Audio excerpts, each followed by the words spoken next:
The pass from Havili was magic. The shift on for Crotty. Boom, far down you go, Quackett Smith. Me, oh my, I have enjoyed that. Yes, boy. Sit back, relax, put your belt on, enjoy. Draft Rugby, the game they play online in heaven. Welcome to episode 3 of the Draft Rugby Show. I'm here with Cargie today to do the New Zealand and Moana conference preview. So very excited to get into that. But let's welcome with 139 caps. Is that equaling George Gregan now?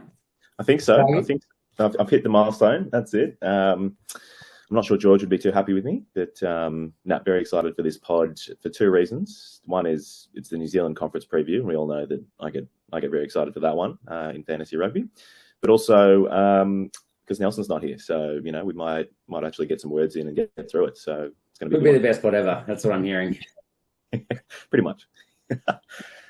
Right, he had his impact on the pod though. He's done us up some images, so make sure you get over to YouTube and have a look there. We've got all our predicted lineups, the squads, everything on there as well. So very worth tuning in. And of course, it'll be chopped up into team specific videos. They'll have the whole show. We'll have the trial results and everything else, or the listener questions. So we'd definitely encourage you to get on and have a look. It's a good way to kind of digest the content in a little bit more detail as well.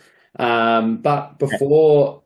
And hold on. I was going to say, and on that, very excitingly, we just hit our 500 YouTube subscribers. So Harry's just waiting. He's just ready to turn on monetization and just have the YouTube money train turn on, right? It's just like... That's right. I worked out our current viewing rates per week, and if we stay at this rate per week, it'll only take us... We've got 1 year, 52 weeks to get our viewing rates to monetize. It'll take us 60 weeks. So we're not going to get there. So that means it's on you, listeners. Get more people onto it, please. We need more subscribers and more views, mate. Get after it on YouTube.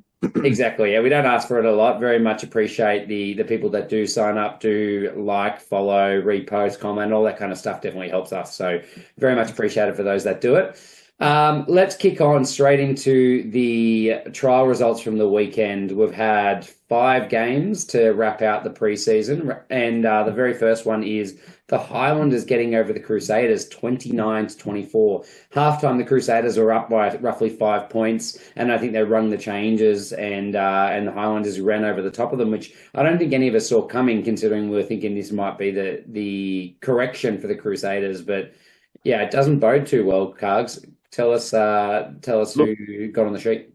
Yeah, look, some really interesting ones out of that as well. So they had big Timmy Tavatavanawa playing 12 and just running over everyone, which was quite interesting.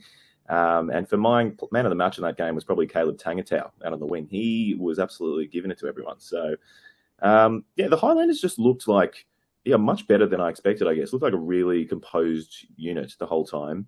The Crusaders were missing quite a few players, no Cody Taylor. George Bell got injured, went off about 10 minutes in or something. Yeah. Or maybe just preemptively. A few other ones like that. But interesting, Dallas McLeod came off injured, but Levi Moore came on for him. So they did have McLeod starting above him, which in more or less what looks like their first choice side, I thought was really interesting.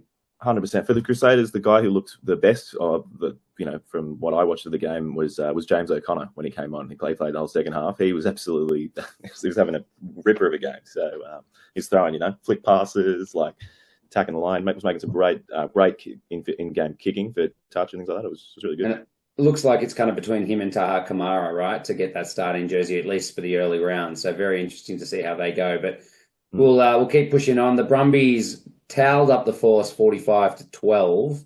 12 all at halftime, and then I think the Brumbies ran in 5 unanswered tries. It sounds like the Brums and Force were quite even when they had their first lineups out, and then when they rolled the changes through both sides in the second half, the depth of the Brumbies was pretty telling.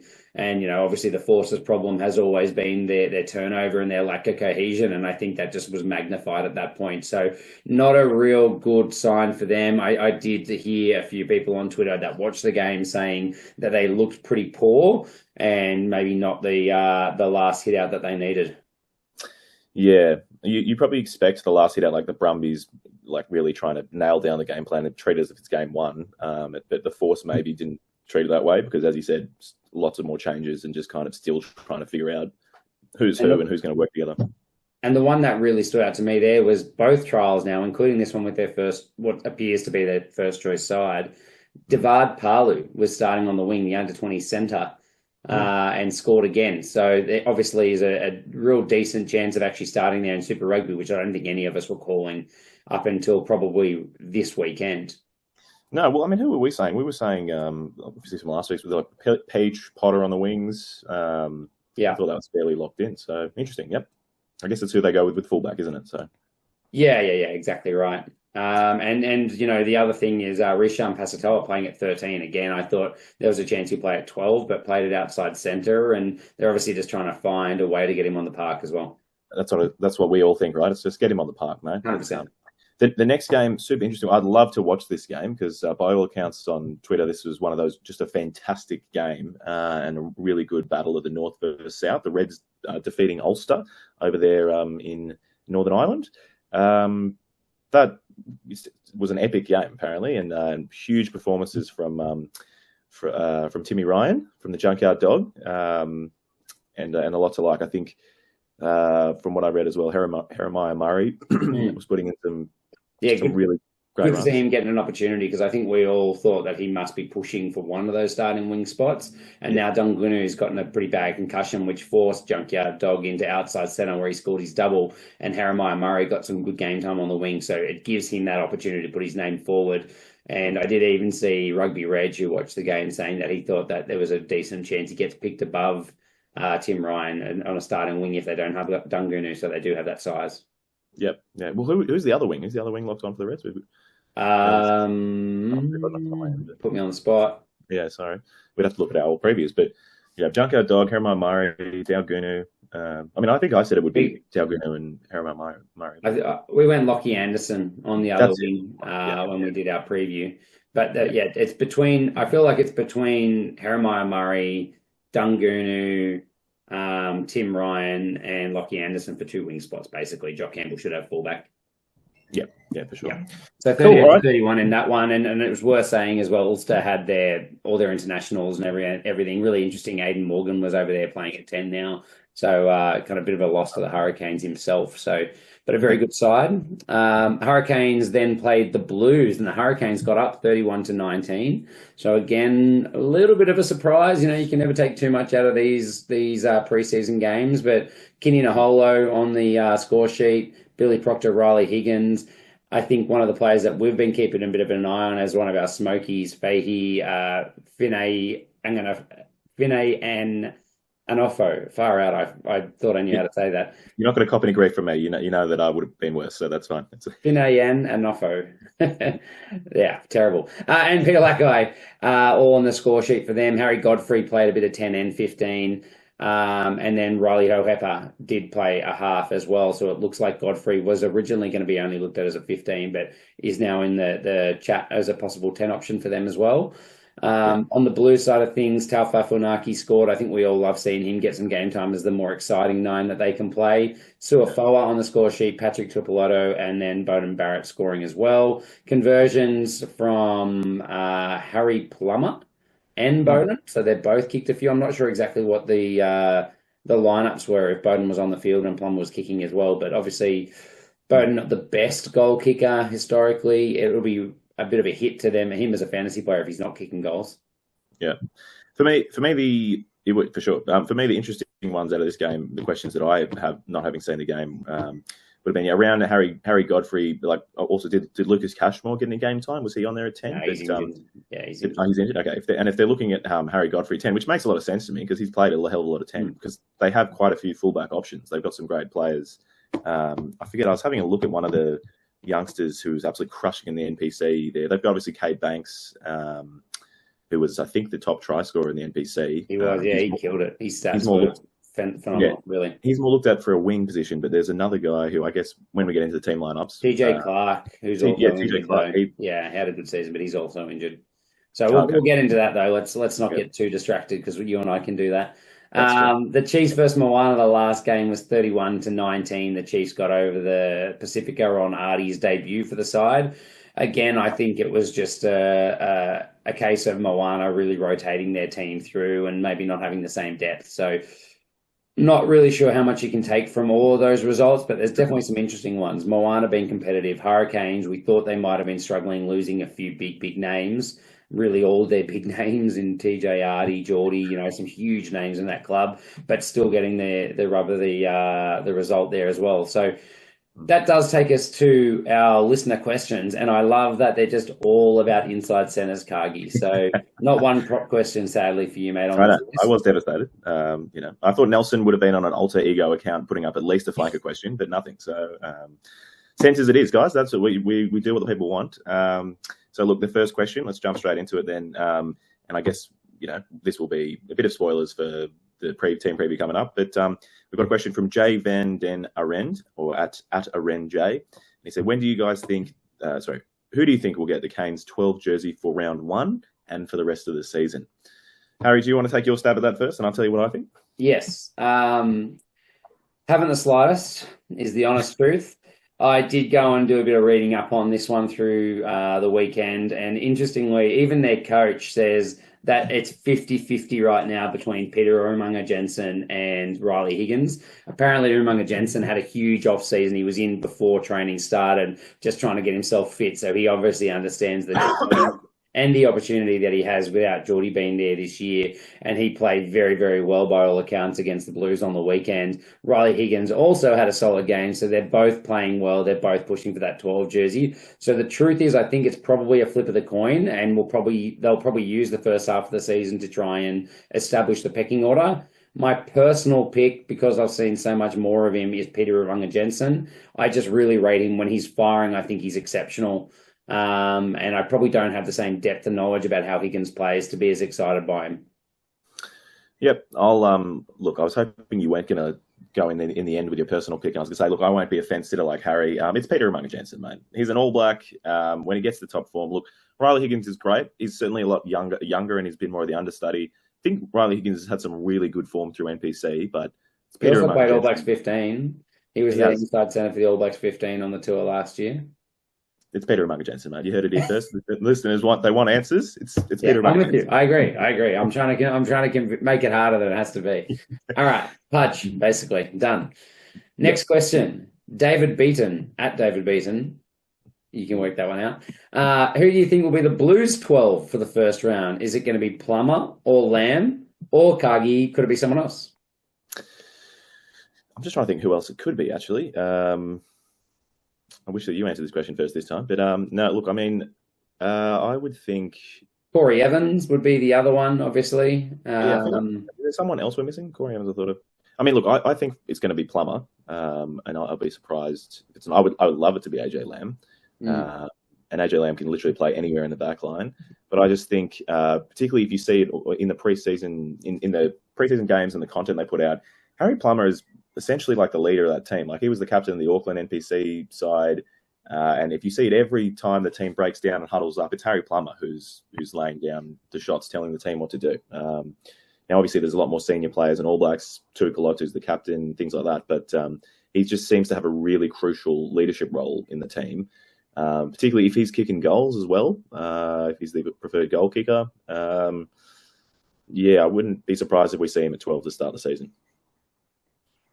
Yeah, I don't know. It's so hard to know, right? Like, even if you have a look at the trial team that they just put up, they played Harry Plummer at 10, AJ Lamb 12, Rico at 13, and then Bodie was in like the other side that was the second choice, really, when you look at the bulk of who was in the team. So maybe they just bench Plummer and they play. I mean, they bench Bodie and they play Plummer at 10. No, I don't really think that's going to happen.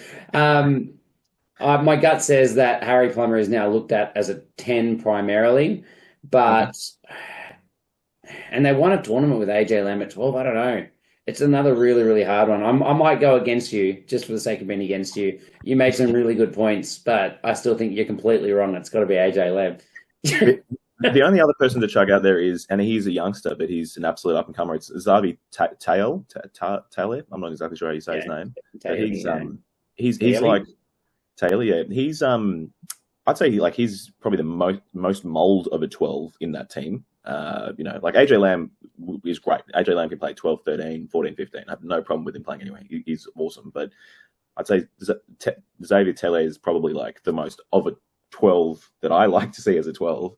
But probably could be a bit too much too soon for him. So I think it has to be, right? Like I've got big raps on Corey Evans as well. I think he's fantastic. And he's at least been in their system for a few years and he's still struggling to get any kind of decent game time. So you got to think Taylor's like just not going to get a look in. This is not his year, sure.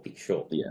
The only other thing is definitely in some of the social, in a lot of the blue socials, I just remember seeing they're like AJ Lamb set to have a massive year. They've been really pumping him up. So you can't pump them. They're pumping them all up, though, mate. They're pumping up Plummer. Bodie's in the fucking interviews going, oh, yeah, he was so good for us last year. Maybe you're saying that because it's all retro. They're all looking back for Plummer. You know, like this is their soft way of just saying, thanks for what you did, but you're done. Yeah. Plummer gets 2 games, mate. It's when Bodie gets a rest. We're going to move on to the third question, but I'm going to say answering with the what I think is happening would be Plummer, answering with the hard AJ Lamb. There you go. So You just flipped. I did. Sorry, too bad. I flipped now. I'm not going to be on record not having the other way around. All right, third question. This one's from this guy we hate who follows us. He just answers so many annoying questions, but no, he's got in amongst it. At Harrison Dale, you might find him on the pod right now. I don't actually think that's my Twitter handle, to be honest. At Dale, well, the other thing is, I don't know how many alternate ego Twitter accounts you and Nelson have. But it's actually at Harrisondale88. It's not even my Twitter handle that I put on there. That's how good. I've done a lot of prep for this question. That's right, mate. No one follow that guy. That's true. No. All right, the question from... Well, why don't you ask the question then, I guess, since it's your question. Well, my question was, I just thought it was massive that Timothy Tavatavanawai was playing 12 in the last trial game against the Crusaders. Yeah. And I said, do we think this is a realistic chance of happening this season? Well, for me, the answer is yes, I think there's a realistic chance of happening. I think we've talked about Sam Gilbert so much as a 10-12, whatever, but I honestly think particularly with JRK gone for the season, I think Sam Gilbert's pretty much locked in at 15. I can tell you for sure that they see Sam Gilbert as a fullback for this year. They do not see him as a centre. Okay, exactly. So with that in mind, then for inside centres, it just really depends on where's Tudge. I haven't seen him. Missing the first 2 or 3 weeks with a shoulder injury. Right. Okay. Well, that answers my question then. For me, it's if Tudge is fit, he's starting at 12 every day of the week. 12, not 13? No, 12. Tudge at 12 and Taeli at 13. And that is a formidable centre. That's centre partnership. That is... Tanielu Talea, you mean? Tanielu Talea at 13? Yeah, I had him the other way around, hey. Did you? Yeah, I did. I had Tudge at 13, Tanielu Talea at 12. Interesting. Okay. Well, I just see Tudge more in the mold. I know he's played for 13, but I would say he can play both, whereas Talea, I think, is more of a 13 or wing. But I guess, look, Talea's body size, he could play 12, 13, 14, doesn't matter, you know. But I think certainly in the first few weeks, and the reason for that is they've just got so many great players out wide. Like I said, Caleb Tangatau, I think, was man of the match in that trial game. And so you got Nareki on one wing, Tangatau on the other wing. And Tavatavanawai as part of your co-captain. What have we always said? What was the game plan for Moana 2 years ago? What was our whole game plan for Moana? Just get the ball into his hands, please. That was it. And last year, look, he had a good year last year, but he wasn't getting as much ball. He had to go hunting for it himself, right? And so at the 12 jersey, I see him just filling that Joshua Tuisova role, just steamrolling everyone. And like, if you want guaranteed go forward, you give it to him at the 12 in the middle of the field. So I think we very well could see that in the first couple of weeks. What will then happen then? I think it will then default back to, we'll see him get back to the wing if we have Tudge and things come back. But who knows? He could just absolutely kill it. And we could see him at 12 all season. It'll be one of those annoying things where in fantasy he's an outside back but playing 12. Yeah, I completely agree. I think the first couple of weeks he'll get the opportunity, and then depending on how successful it is, they'll work out what they do with Talea. That's how I kind of see it. But I would say that I'm leaning very much the same way, that the Talea Tudge centre combo is the most likely long-term option here. So we'll make sure that Harrisondale88 hears that one and sees if he agrees with us or not. Very good. All right. Well, I've got the first big info that everyone wants to know before we go into the team-specific part of this preview for New Zealand, and that is the All Blacks rest period, which, again, the All Blacks have been very good at kind of talking about, or Razor's been very good at talking about in the press, unlike the Australian side that doesn't really ever give anything away. The big thing from Razor is they're saying it's going to be, they still have to go through rest weeks, but it's going to be very player specific. So rather than saying, well, all Blacks have to have this many games off, can only play this many weeks, he said it matters, how many minutes they're playing, how tough is their draw, when's their easy games, when's their hard games. They no longer have a cap that they can only play for, let's say, 5 games in a row, it was last year.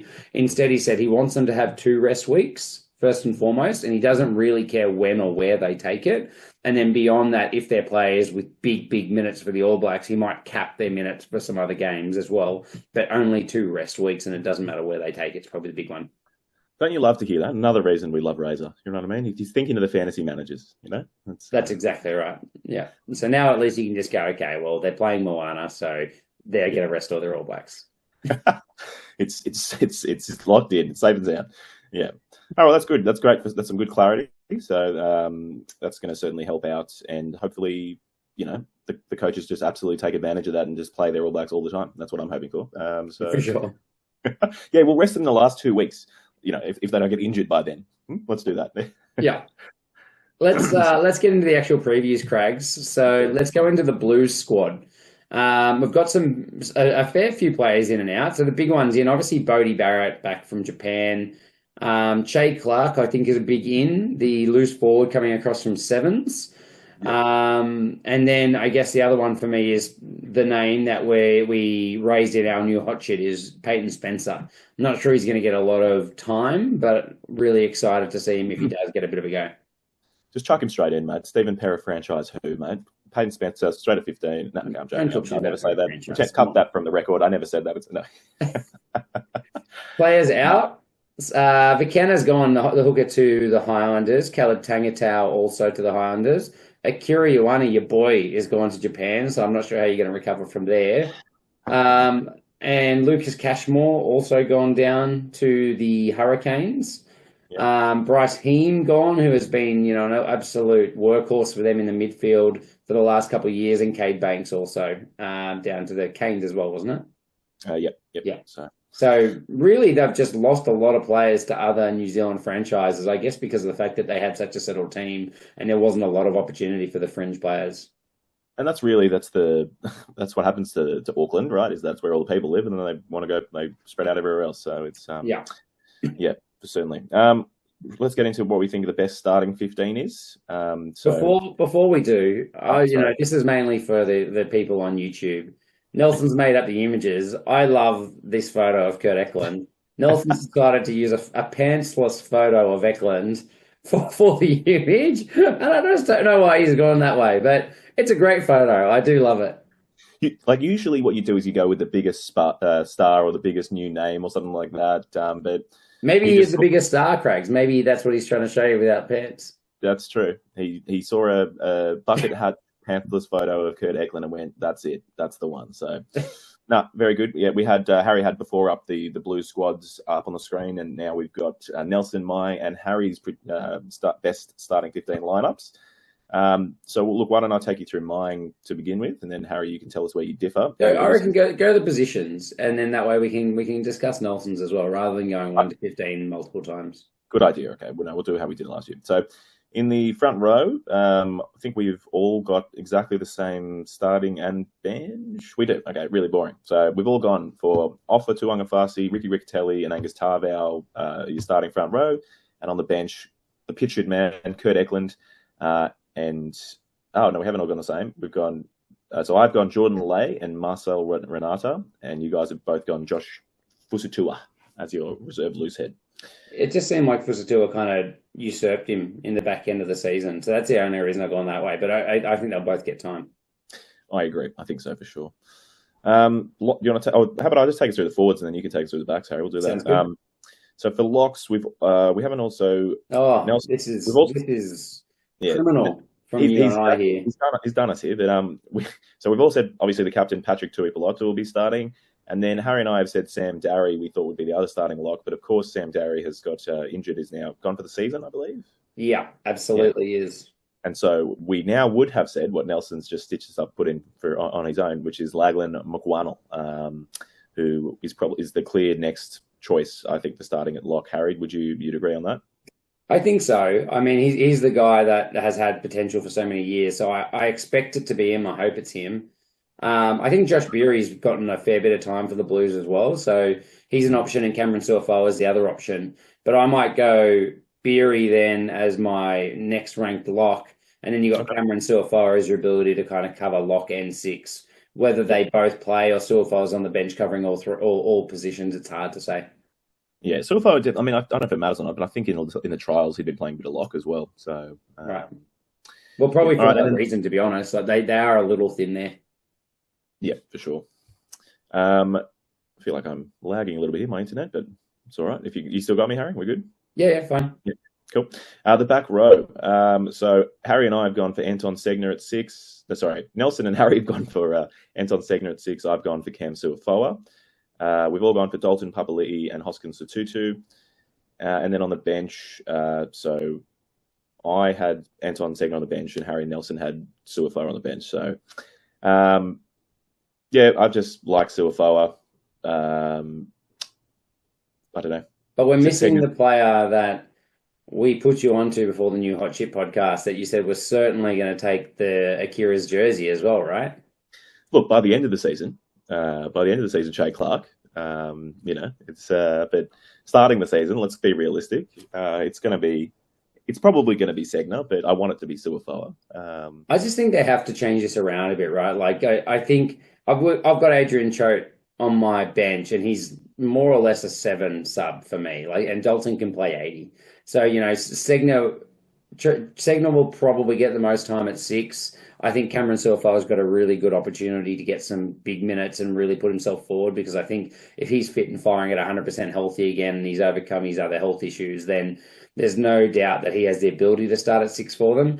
But Choate is definitely a specialist 7, so really the makeup of the bench will determine how often he's there. I think Shay Clark will get some chances, and from all accounts, he's a beast, he's an animal. So I really hope that we do see a lot of him, because I think in terms of the explosive power game that the Blues like to play, Shay Clark's the best fit for their bench, and I reckon that they struggled a little bit against the Hurricanes in that kind of element as well. So there's a few alarm bells early for the Blues if they're going to try and go back to back, that they're going to need to find a way to replace Akira's power. Yep, couldn't agree more. And the second that Shay Clark makes the bench, I'll be picking him up in my fantasy team. So you heard it here first. But yeah. All right, Harry, you want to take us through the backs? Yeah, I love that we've all got Finlay Christie and Bowden Barrett. And without talking to you, I can guarantee that none of us want it to be Finlay Christie. We all want Funaki.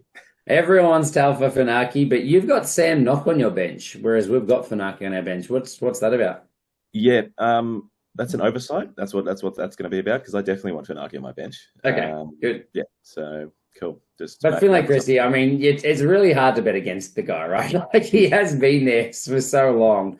Obviously very serviceable, gives a good pass out, and has got a much better support and running game over the last few years as well. But I just think Funaki's exciting when he's got the ball. He's the bigger attacking threat. 100%. Yeah. At inside and outside centre, you and I have gone Harry Plummer, Rico Ioane, which is completely against what we just said at the start of the pod. Nelson's gone AJ Lamb with Rico. We've both got Lamb on our bench, and I guess it just shows you that we just really are split. We don't know which way it's going to go.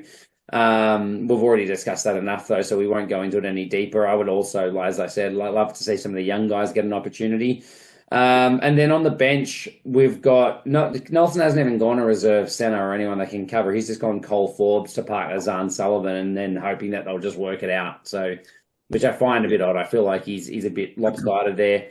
The outside backs, we've got Caleb Clark, all of us on the left, Mark Talea, all of us on the right. Stephen Perra-Franchise at fullback, I think, is pretty well established at this point. And then you, myself, and Nelson Zahn Sullivan as the reserve to kind of cover that, I guess, 10-15 axes.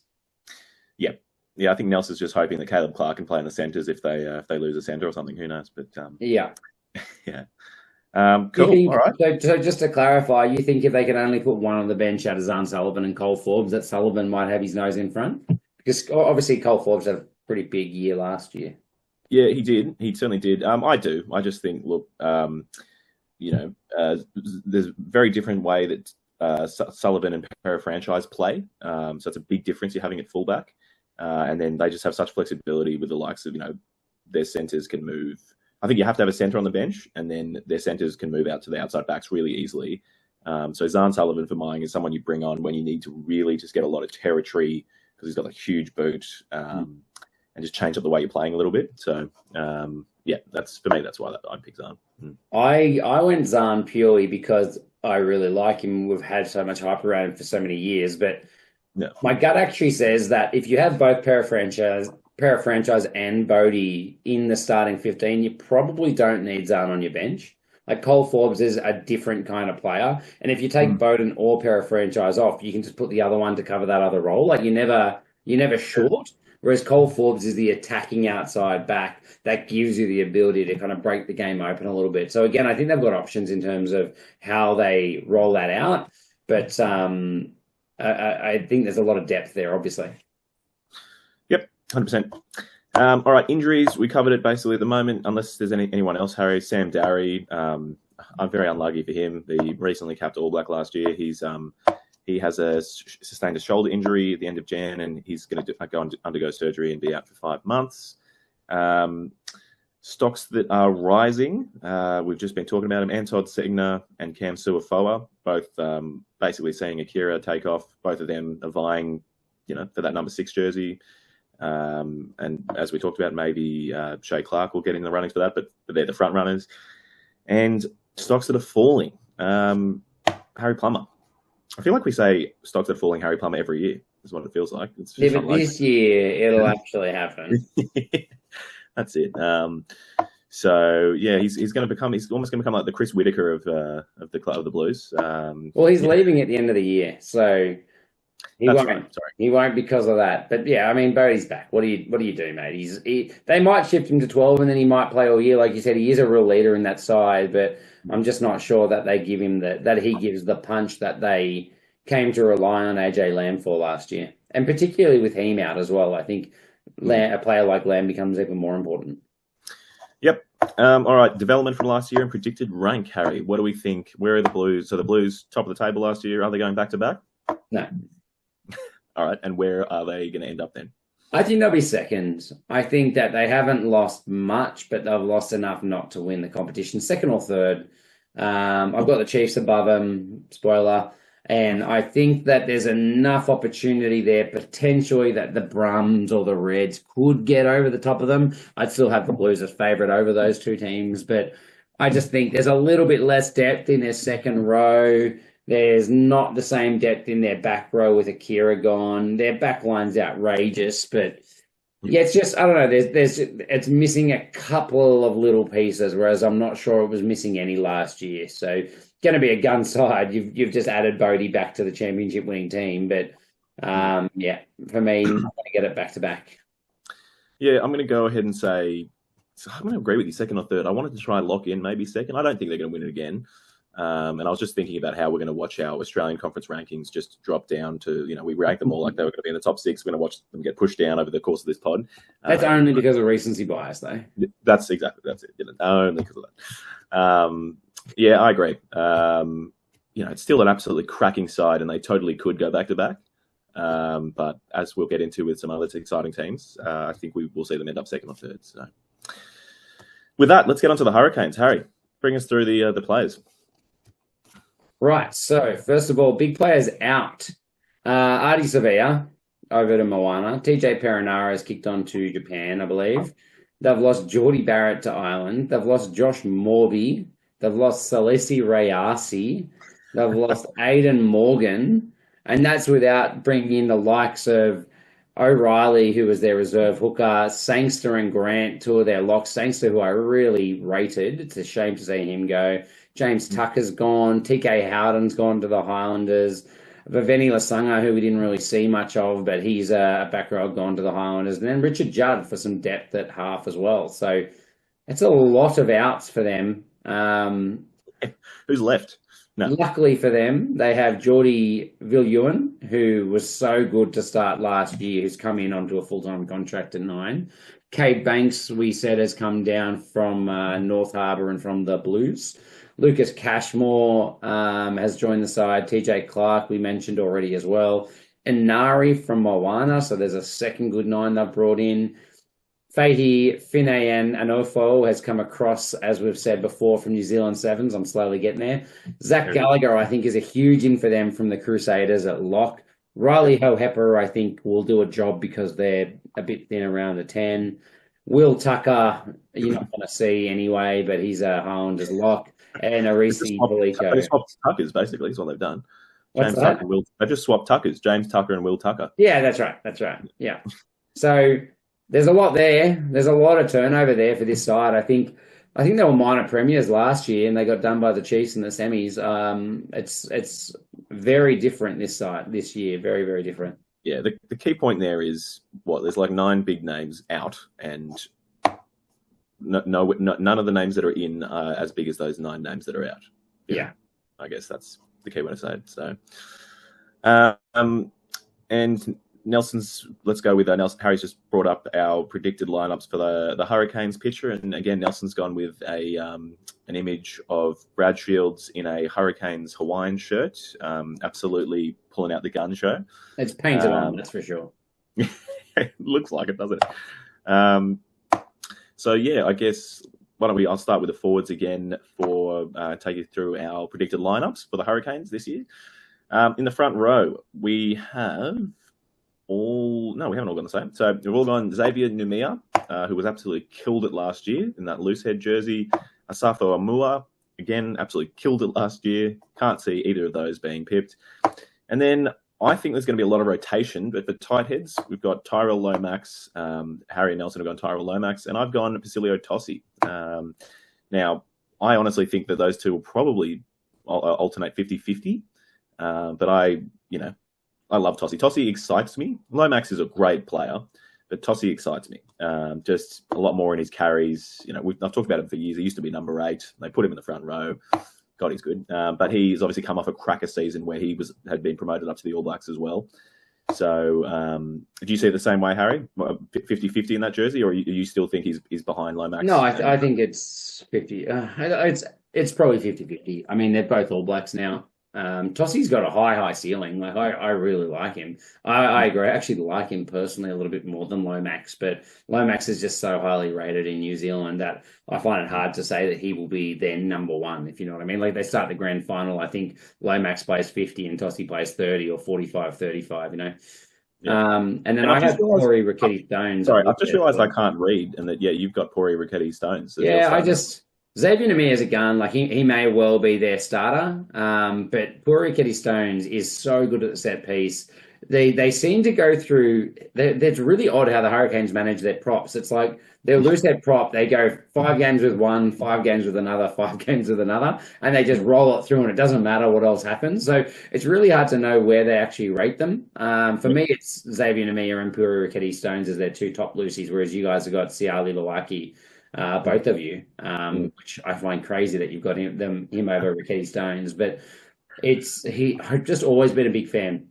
I think at his best, he's probably their best set piece Lucy. Yeah, see, I think that's the only thing he brings. He brings some set piece. Is he better than Xavier Namie in the set piece? I don't think so. So for mine, Xavier Namie is starting, and yep, like you said, on our bench, Harry and I both haven't put Rickety Stones. We've gone Siali Larki. We've said, bring the new guy in, the new young gun. He's basically just like Xavier Numia 2.0. And he excites me, mate. Right? I like being excited by props, Harry. Okay, it's particularly in Super Rugby. Look, you can have your boring props up in Test Rugby, but no, Super Rugby. I'm not happy here. I've been stitched up on the image with James O'Reilly still on the side. The guy's not even in the side. Like, surely Nelson could have realised that when we drafted this months ago that maybe that needed to be switched out. That's it. So we've all gone for Jake. We'll give you the benefit of the doubt, Harry. We've all gone for Jake Devery as our bench hooker. I might just say Raymond Tupu, just to be different. You want to be different? Yeah, Raymond Tupu, who, if you remember last year, he kind of was called up, I don't know, 2/3 of the way through the season from, I don't know, his construction job just suddenly called up and ran into start because they had that many injuries.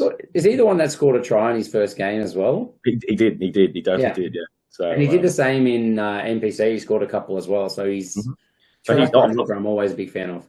That's it. Off the back of last year, the opportunities have just opened up for him, and he's now in the squad. So, Jacob Devery's been around for a long time.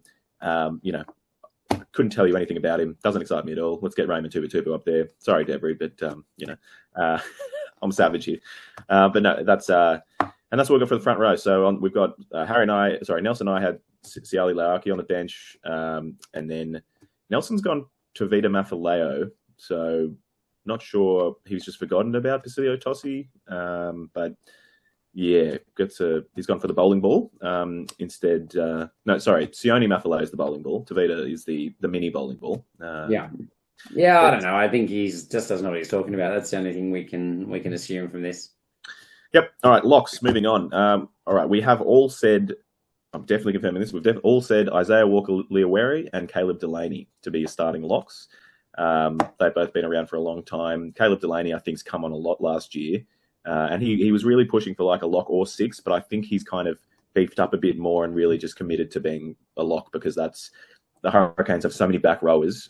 You're not going to get much time at six there. Yeah. So I think that they're probably your ironed on starters. And as we said, as Harry alluded to earlier, Zach Gallagher, really big signing for them coming across from the Crusaders.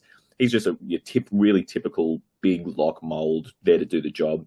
And he'll be a really serviceable bench lock, I think. My gut is that Gallagher will start by the end of the year. Yeah, I think he'll usurp Delaney. Delaney's exciting, but I think Delaney and Walker-Leawere are both your big physical presences, whereas Zach Gallagher's probably your smarter workhorse. So I think that Gallagher will end up partnering Walker-Leawere and Delaney will be your impact player and they'll rotate them around a little bit. But to start the year, I think we're probably all on the same page. Yep, I think you've nailed that. And then back rows. All right, we've got some differences here for sure. So Nelson's opted with Brad Shields at 6, Duplessis Karifi at 7, and Braden Yosse at 8. That is madness. And he's put new All Black, almost standout player of the year, Peter Lakai, who you'll see in my background image here on this podcast, on the bench, which is absolute madness. So I don't know what he was smoking. I'll have Brad Shields at 6, Peter Lakai at 7, and Braden Yosse at 8. And I will have Duplessis Karifi on my bench.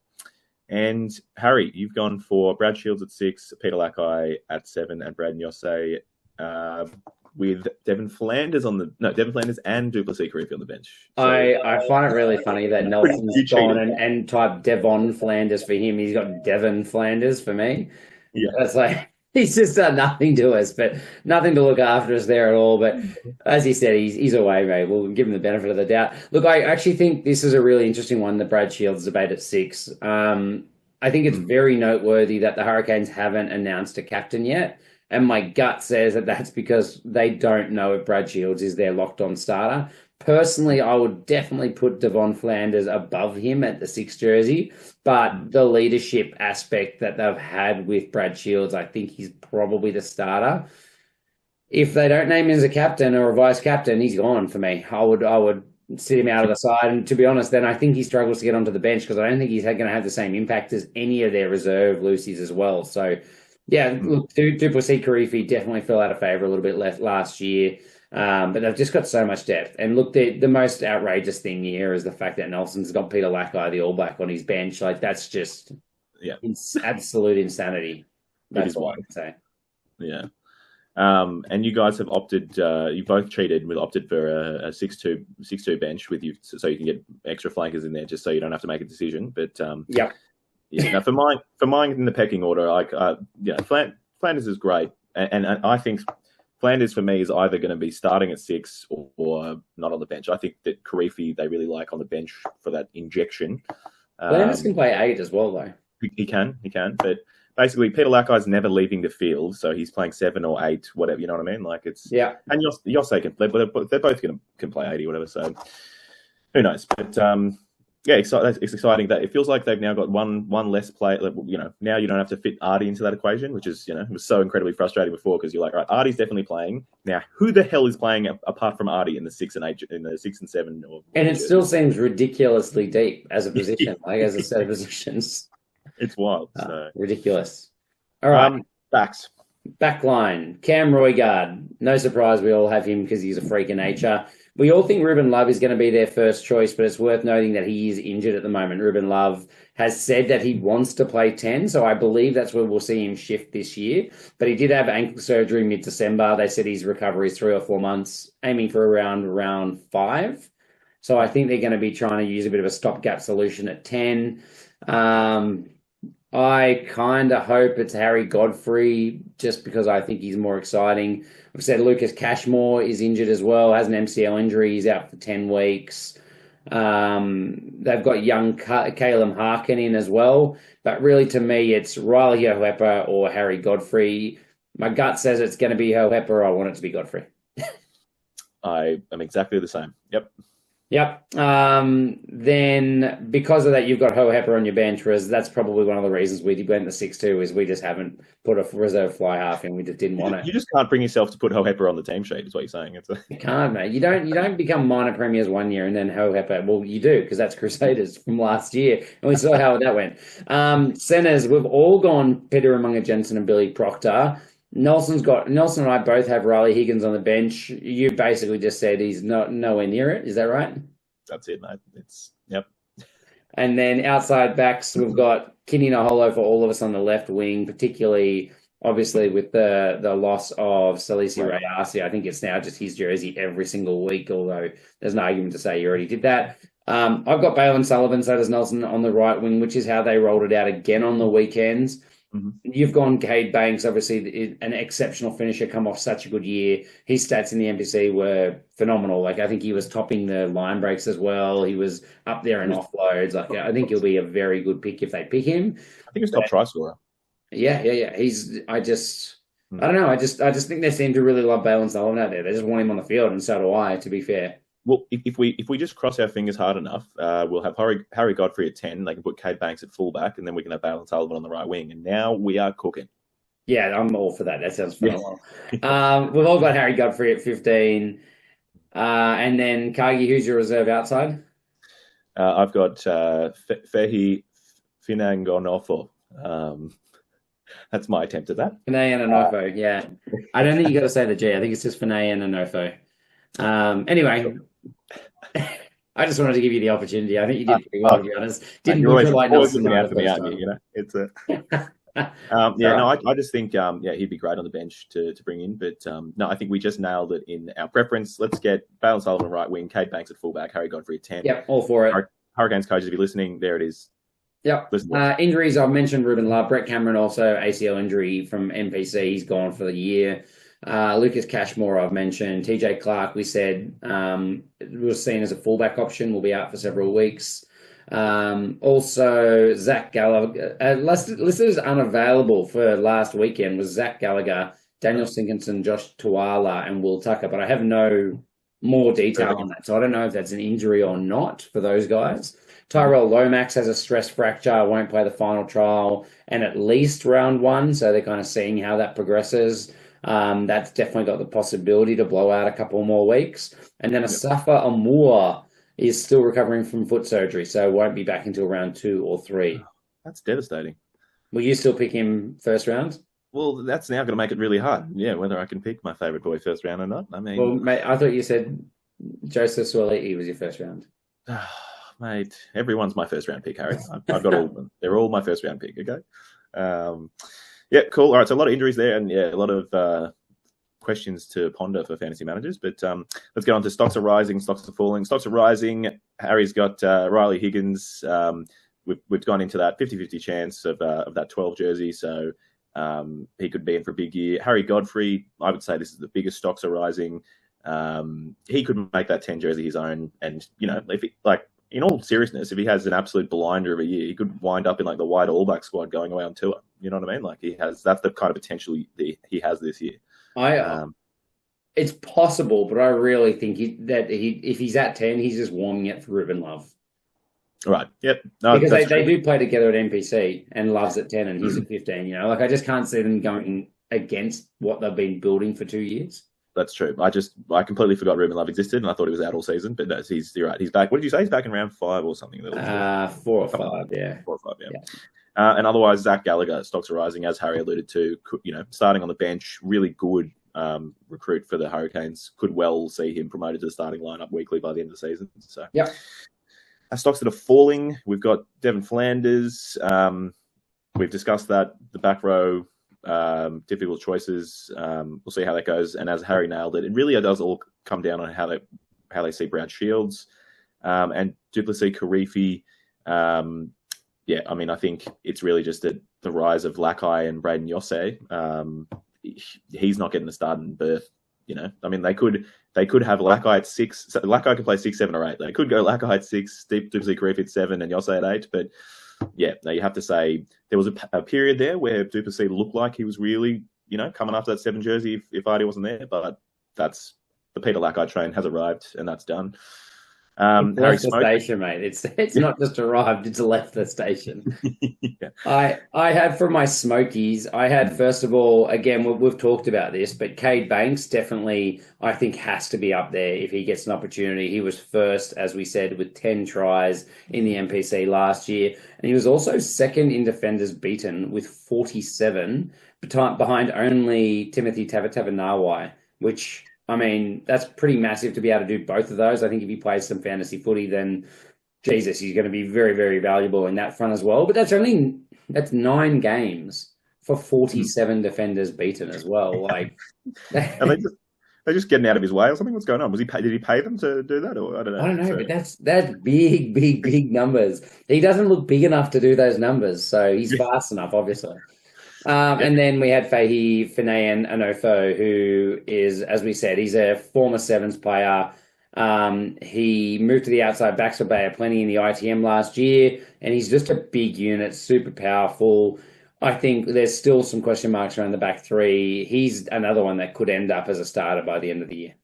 And it's also worth noting, he's one of those players where kind of, I'm not going to say like for like, but if Keenan Naholo goes down with an injury, you're like stoked, boom, we'll stick him in there starting at left. He's that type of big, powerful winger. So. I agree. All right. Development from last year and predicted rank. Harry, I'm going to let you go first again. Well, I said Chiefs, Blues, and then I think they're going to drop a bit. I think they just have to drop a bit. I don't love their depth at lock. I don't love their depth at hooker. They've got a lot of good props, a lot of good back rowers. They don't really have a well-established 10-15 combination. They're searching for answers on one wing. They've got positions with insane depth and positions with big question marks. So I just don't think that can put you in the top 4. My gut says they're 5th. So that would mean that I've got Blues, Chiefs, Brumbies, and maybe the Reds above them. So say 4th or 5th. Wait, 4th or 5th? You just said there were 4 or 5 teams above them. 4th or 5th. So if the Reds are above them, they'll be 5th. If they may be over the top of the Reds, though. Cool. I'm going to say 5th or 6th. So, who else would you put in the conversation to get it beyond them? So what have we got? Chiefs, but look, possibly. I just think I know this is a mighty fall from last year, but just they've lost so many big name players that I don't think it's impossible for the Crusaders or the Highlanders to end up above them on the table. So, do you think that's more likely than say like the Draw or something like that? Yep, I do. Okay. Every teams. So that's spoilers alerts for moving on. But and with that, let's move on. Let's get on to the mighty Crusaders. The once mighty Crusaders, mate. The once. I think even though it's 1 year dropping off, you can still call them the mighty Crusaders. No.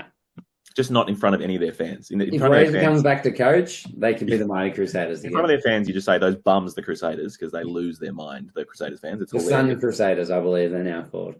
For those that have listened to the podcast for 8 years. Yeah, you'll get that reference. That's it. It's a niche joke. back when we used to hassle the Sunwolves until someone lost to them, and then it became the Sun Tars or the Sun Highlanders, because obviously the Sunwolves were the worst team in the comp. Right. Yep. Players in and out. So big players out. They've lost both Joe Moody and Franks, obviously at the back end of their career. Brody McAllister has left as well, gone down to the Chiefs. Zach Gallagher, we mentioned, to the Hurricanes. Willie Hines, the wily old 9. Fergus Burke gone to Saracens, who was absolutely a massive loss for them. He was obviously their insurance policy for Richie Moe and seen as the next man in, but he's gone. Riley O'Hepper didn't have the best season with them last year, gone to the Canes. Ryan Crotty moved on. Joan Rover, another young player that I was really enjoying seeing get a few minutes, has seemingly just dropped back to NPC. I don't know if he's gone overseas. No, I saw him play. He was in the Hurricanes trial game. Yeah, okay. There's a few like that. Manasseh Mattielli is also played a Chiefs trial game as well. Yeah. Jeremiah Murray obviously gone to the Force, and then Lee Halfpenny, not worth mentioning. Northern Hemisphere players in this comp don't normally last. Big players out. Big players in, sorry, I should say. Kershaw Sykes Martin signs a proper contract and then got injured. So I don't know that we'll see him for a little while. Did an MCL in the last trial. Sorry? I thought you said big players in, mate. Sorry, all the players in. Okay. They Cypherloy, Waikato back rower. Seb Calder also has an injury, had a shoulder injury. I think they're thinking that he might miss the first few weeks as well. Antonio Shalfoon, I think he made his debut last year in the locks and looked pretty good, a big boy. Fletcher Anderson, Kyle Preston, a young 9 that I'm really keen on. I'm young, he's about 25, but played very well for Wellington in the NPC. James O'Connor, probably their biggest name in, the former Reds 10, who will be tussling for the starting 10 jersey. Braden Enor back in the side as an official signing. Johnny McNichol, same thing. We obviously saw a lot of him last year. And then Aki Tuavailala, the New Zealand under-20s fullback, who's got a bit of go about him as well. Yep, who Nelson was carrying on about in our Hot Shit podcast. So it's very excited by him. Cool. That takes us on to our predicted lineups. And Nelson's ignored all of the Kiwi players to put up a photo of James O'Connor in his Crusaders jersey. Good man. No cross the ditch bias here. And I would think that if Nelson was here, he would have wanted it said that Tamati Williams is also an Aussie they could have taken a photo of. But that's true. That's a good point. He always we can't get through a podcast without him mentioning that. All right, our starting lineups. Let's go through the front rows. We've all got the exact same starting lineup. It's pretty well established because they're all Blacks. We've got Tamati Williams, Cody Taylor, and Fletcher Newell. Those are certainly your best 3. And on our bench, we've gone for. Oh, I'm surprised that I don't have George Bell here, but George Bell, the All Black. And why don't you have George Bell there? I don't know why Ioane Moana is there, but it's definitely George Bell. So I think that's a stitch up. That's got to be a stitch up. I think I've been stitched up here, but that's all right. And then George Bauer, another All Black, Lucy, and then we've gone Finlay Brewis or Seb Calder. Finlay Brewis, I'm pretty sure, is a loose head. So Harry and Nelson have opted for a second loose head on their bench, whereas I've gone for Seb Calder, who is a tight head. So that's just showing a bit of prop knowledge there, but that's all right. You can't, I think he was playing tight head, and the only reason I would have put him there is because he was being picked through the back half of the season, to be honest. I'm fairly sure he's a loose head, Finlay Brewis. He is listed as a loose head. There we go. That's what I thought. Yeah. Excellent. Anyway, it will be interesting to see. Yeah, they've lost obviously the old heads, but not a whole lot of depth there. So if we see some injuries to, they're relying heavily on Tamati Williams and Fletcher Newell to kind of, I think George Bauer's a pretty good sub. No, George Bauer's great, but I just mean they lose one prop and suddenly it's like who's next? You know what I mean? So yeah. But it's a pretty formidable hooking partnership there with Cody Taylor and George Bauer. And Cody Taylor missed the last trial game. I don't know if there was any word on why he missed the trial game. But yeah, there is. He tore his hammy late in January. They said he'll miss the first 2 weeks and return after the round 3 bye. Cool. And George Bell went off after about 10 minutes in that trial game. Lower leg injury, not exactly sure what it is yet. Yep, cool. But obviously that means that your mate, Ioane Moana. I obviously knew what I knew what I was talking about, didn't I? I was ahead of the curve, But yeah, so front row, very established. Locks, similarly very established. We've got Scott Barrett and Quinton Strange. Scott Barrett, no longer the captain of the Crusaders, but equally is going to be one of the most important players in that team. And and one of the big leadership characters in the forwards. Quinton Strange, yep, he's been there in the system for years. He's just come on. He's really put on a lot of mass, and he's certainly their second choice lock. We've all say that, man. I think Jamie Hanna has his number this year. Do you? Yeah, I really rate Jamie Hanna. I reckon he's an absolute gun. I think he'll probably come up in my Smoky or Stocks Rising or something later. Okay. I think that he should usurp Strange throughout this year. And also Quinton Strange also has a hammy tear and will miss the first few weeks as well. So Jamie Hanna should get that first look as well. And I just think it'll be hard to keep picking. Strange is also kind of like a little bit of a Scott Barrett type, I just don't think he complements him that well. True. He's basically Scott Barrett, but just worse at everything. He's less fast, less athletic, less Yeah, basically. And I'll just put my hand up now and say I definitely screwed up with him, mate, Bruce. That's all right, mate. Well, I was going to let it go, but No. Got to own your mistakes. Very good. All right, and then back rows, and I realise I've got to get a shift on here actually because I have to head off from this podcast at some point soon. But back rows, we've got some differences here. So we've all opted for Ethan Blackadder to definitely be in the starting back three. Have we all got the same? Yeah, we've got him starting. It's just that basic. So we've all got Christian Leo Willie at 8, and then Ethan Blackadder. You and I have him at open side. Nelson puts him at blind side. We've done it to make way for Cullen Grace at blind side, whereas Nelson started Tom Christie, which is a pretty big call considering that Christie clearly fell down the pecking order last year. Mm-hmm. I think it's just Nelson loving really clear flankers that are except for Peter Blackway. Jackalers, yeah, true. So yeah, I think all those forward players, back rowers, have been there for so long. We'll certainly see them changed around throughout the season, but I think the point here is that we all think Christian Leo Willie has pushed up to definitely taking that starting 8 jersey, and Cullen Grace, more in the 6 jersey to complement that, and that's what they rolled out in the best 15 in the trial match. So. And I love that the bench here, we've all gone something different. I've got Tom Christie as the man coming in. Nelson's gone Cullen Grace, which kind of makes sense if you're going to play Christie. You've gone Xavier Saifaloy. That's it, mate. Get him on there. He's an absolute weapon. And, I mean, Ethan Blackadder has the biggest engine of almost anyone in the game. So he's playing 7. He's not coming off, you know what I mean? He's never coming off. You'd put Tom Christie on there if you need to bring on another Jackler or whatever, but just make Christian Leo Willie play until the wheels fall off, and then put on Saifaloy. He excites me like no end. So I think that'll be great. But will that happen? Who knows? So yeah, it's definitely. I think for me, I would see Christian Leo Willie coming off Blackadder 6, Grace to 8 to make room for Tom Christie. It's going to be some shuffling, which is not ideal for sure. Let's go backline. First of all, we've all got now Noah Hotham as our first choice.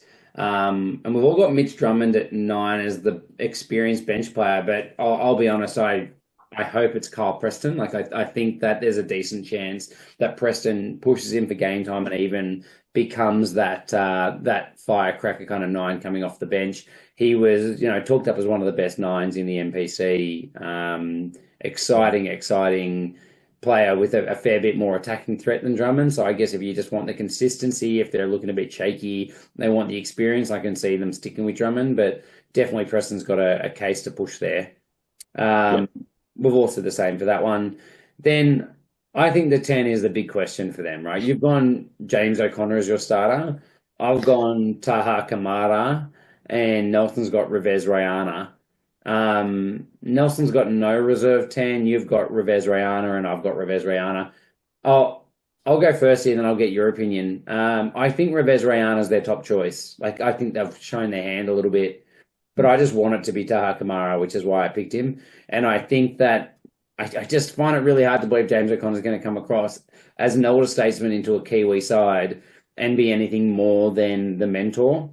Mm-hmm. I think that he's going to play the role of whoever it was that we lost last year, Pepper. Pepper was not meant to be their starter, but then when they did really poorly, the 2 young guys, they ended up having to rely on him. I think for another year in, I think Rayana's their first choice, Kamara the next, but I just really hope that in this first couple of weeks, Kamara does enough to just own that jersey. Yep. This is the biggest question for the Crusaders, really. There's some questions, but No, I agree. Like last year, my fantasy strategy was I picked up Raihana and Taha Kamara because I was like, great, both of them are awesome. They'll be playing. I'll be set. And then they bloody brought in Hohepa and absolutely threw my strategy out the window. That's fun. I still hope that they I think Raihana is amazing for the bench because he's a 10-15. Taha's clearly just a 10. I'm actually kind of with you in that, what I would like is them just to start Taha and back him. But I wouldn't be surprised if we see some James O'Connor in there just to really steady that ship and unleash that backline. You know what I mean? So it's like one of those things probably their immediate best player, but I just don't know that that's how they're going to play it. Yeah, for sure. Centers, the rest of the backline? Yeah. David Avili, Levi Moore for all of us. So we've all picked Levi Moore over Dallas McLeod. In or around McLeod, yeah. McLeod, who's obviously just picked over Levi Moore in the last game, came off with a hip pointer, which is just like a bone bruise. So he could miss 1-2 weeks, I think, pretty easily. They're generally pretty sore injuries, which I think means that we'll see what we've said to start with. Avili, obviously the new captain, but definitely not a foregone conclusion. There's big raps on McLeod. I think Nelson's got McLeod on his bench, and so do I, whereas you haven't. Yeah. Outside backs, Macca Springer for both of you on the left wing. I've gone Johnny McNichol. I just thought he was too good last year to leave out. Sever Reese and Will Jordan round out the back three for all of us. And then you guys have gone Che Fiaki on the bench. So you don't rate Johnny McNichol like I do, obviously. It's just an old man, It's He's so good, though. I think it's close between him and Macca Springer, to be fair. Probably is. I don't know. He's had his time, been and done, mate. I don't know. James O'Connor's obviously 30. I think they're the same age, around 34 or whatever. But you don't need to be as quick at 10 anymore. Whereas to be, when you got to be shooting the lights out to be an outside back in the Crusaders. And so I don't know. Anyway, that's my read on it. Fair enough. Injuries, we got Finlay Brewis has probably, they think, a more serious shoulder injury, waiting for confirmation, but could be a lot more serious than his counterpart in the same game a couple of weekends ago, Seb Calder, who's hopefully only missing the first couple of weeks or few weeks with his shoulder injury. Johnny McNichol will be out for up to 8 weeks with a hammy tear, meaning that obviously he won't get first crack. I think Macca Springer is much more likely early in the season. Rivez Rayana has an ankle injury. He's still a couple of weeks away into the season, they said. We've mentioned Strange with his hammy tear for the first few weeks. Cody Taylor with his hammy in pre-season. Brayden Enor had off-season hand surgery. Should be back, I think, round 4. They said he's targeting. George Bell with his lower leg injury. Dallas McLeod with his bone bruise on his hip. And Kershaw Sykes Martin as well with an MCL injury in his knee. Now, the big worry here for me is they had a really injury-plagued last year, and there's a lot of soft tissue hammies and things in there as well. So I'm just not sure their conditioning and their programming is going all that well. I think they're basically saying they've just got to get through their first 2 weeks. They've got a round 3 bye, and then they're going to get a lot of cavalry back for round 4. But it's going to be a tough start to the year for them. Yep, exactly. And that's... that doesn't bode well, does it? No. For a team that needs everything to be firing in their whole squad, so it's going to be interesting. Stocks that are rising. Noah Hotham, we're all pretty pumped to see what he can what he can achieve this year, I guess. And also very excited to see him. We kind of see him take the jersey himself and run with that. And then Harry's Jamie Hanna. You've talked about him. He excites you. I think when we calling him the baby last year, he's a massive baby face, but certainly a more athletic lock. So yeah, I like a running lock, and that's definitely him.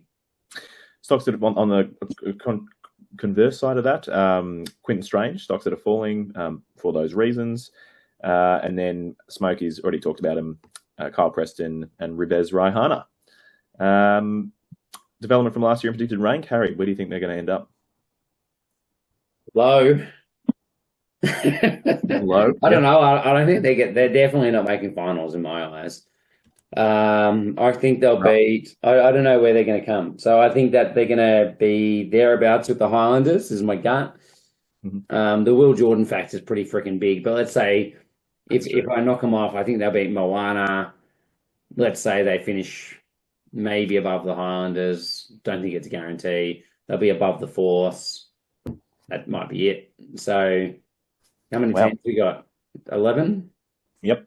They beat 3, so they come 8th. Jeez. All right. 8th or 9th.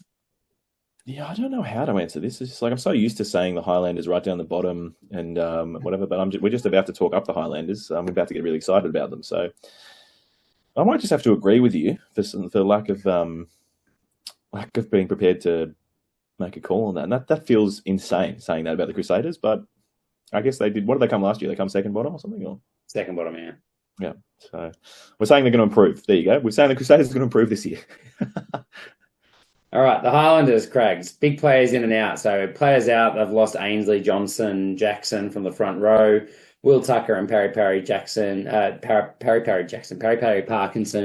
Max Hicks all from the second row. They've lost Billy Harmon and Tom Sanders from their back row. Reece Patchell at 10. Josh Timu technically lost him. He's out for the season. Bagardo, the outside back, and of course the devastating Connor Garden-Bashop news with him passing away late last year. Coming in, they've got the big one, Jamie Joseph, who's won a title with them before as head coach. They've got Kautai from the Brums at front row, Josh Bartlett from the Force, Sawani Vakena from the Blues at hooker, Louis Naiata in the back row from Otago, TK Howden from Hurricanes, Lasanga from the Hurricanes, Finn Hurley has been promoted as a fullback option. Caleb Tungatau come across from the Blues. Tane Robinson from the Crusaders. Michael Manson, who's had a killer preseason from them, the outside back from Southland, a fullback option. And Josh Wanga has been promoted as a centre option as well.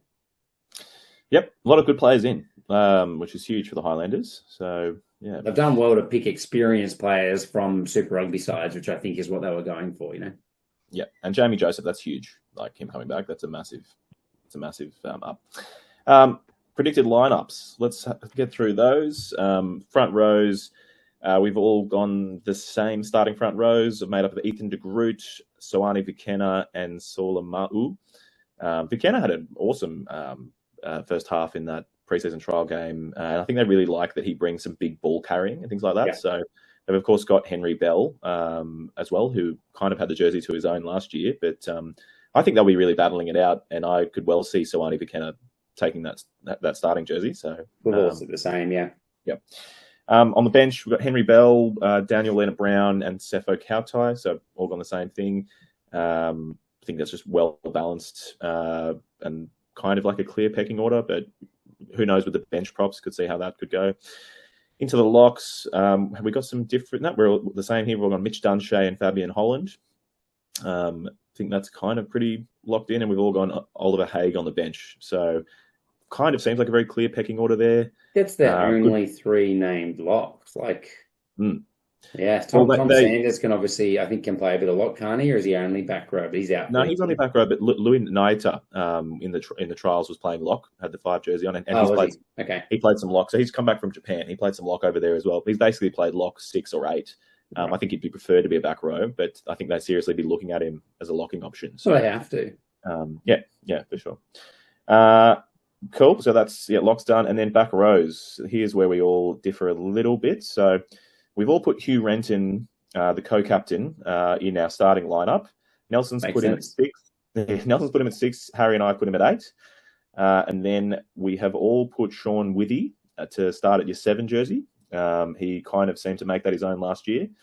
But he will compete with Viveni Lasanga. And then Nelson's gone for Nikora Broughton at the 8 jersey. And I've gone for Louis Naita at 6, and Harry's gone for TK Howden at 6. So we both opted for new 6s. Harry, why have you gone for TK Howden? I just thought he was solid for the Hurricanes. I think he probably fits the profile of what they need as a 6. Sean Withy and Hugh Renton, or High Renton as Nelson's put him down for me, are both damaging runners of the ball and both have a huge work rate around the park, particularly in attack. So I think they just need someone to do the dirty work, to be honest with you, and that's TK Howden for me. I think Nikora Broughton, I have him on my bench as an impact player, but I don't think he's probably that established at Super Rugby level. And Nayata, he's playing in Japan, dude. There's 6... I think that's I just don't know. I think that's the problem. I think I just watched too many highlights over there, and he's a big man running through the Japanese. So form just doesn't count over there, man. You're playing like Japanese workers. It's just I know it's getting better, but yeah, you'll beat 4 Japanese and then you run against a Kiwi and get flattened. Like, it's ridiculous. That's fair. Take us through the backs, Harry.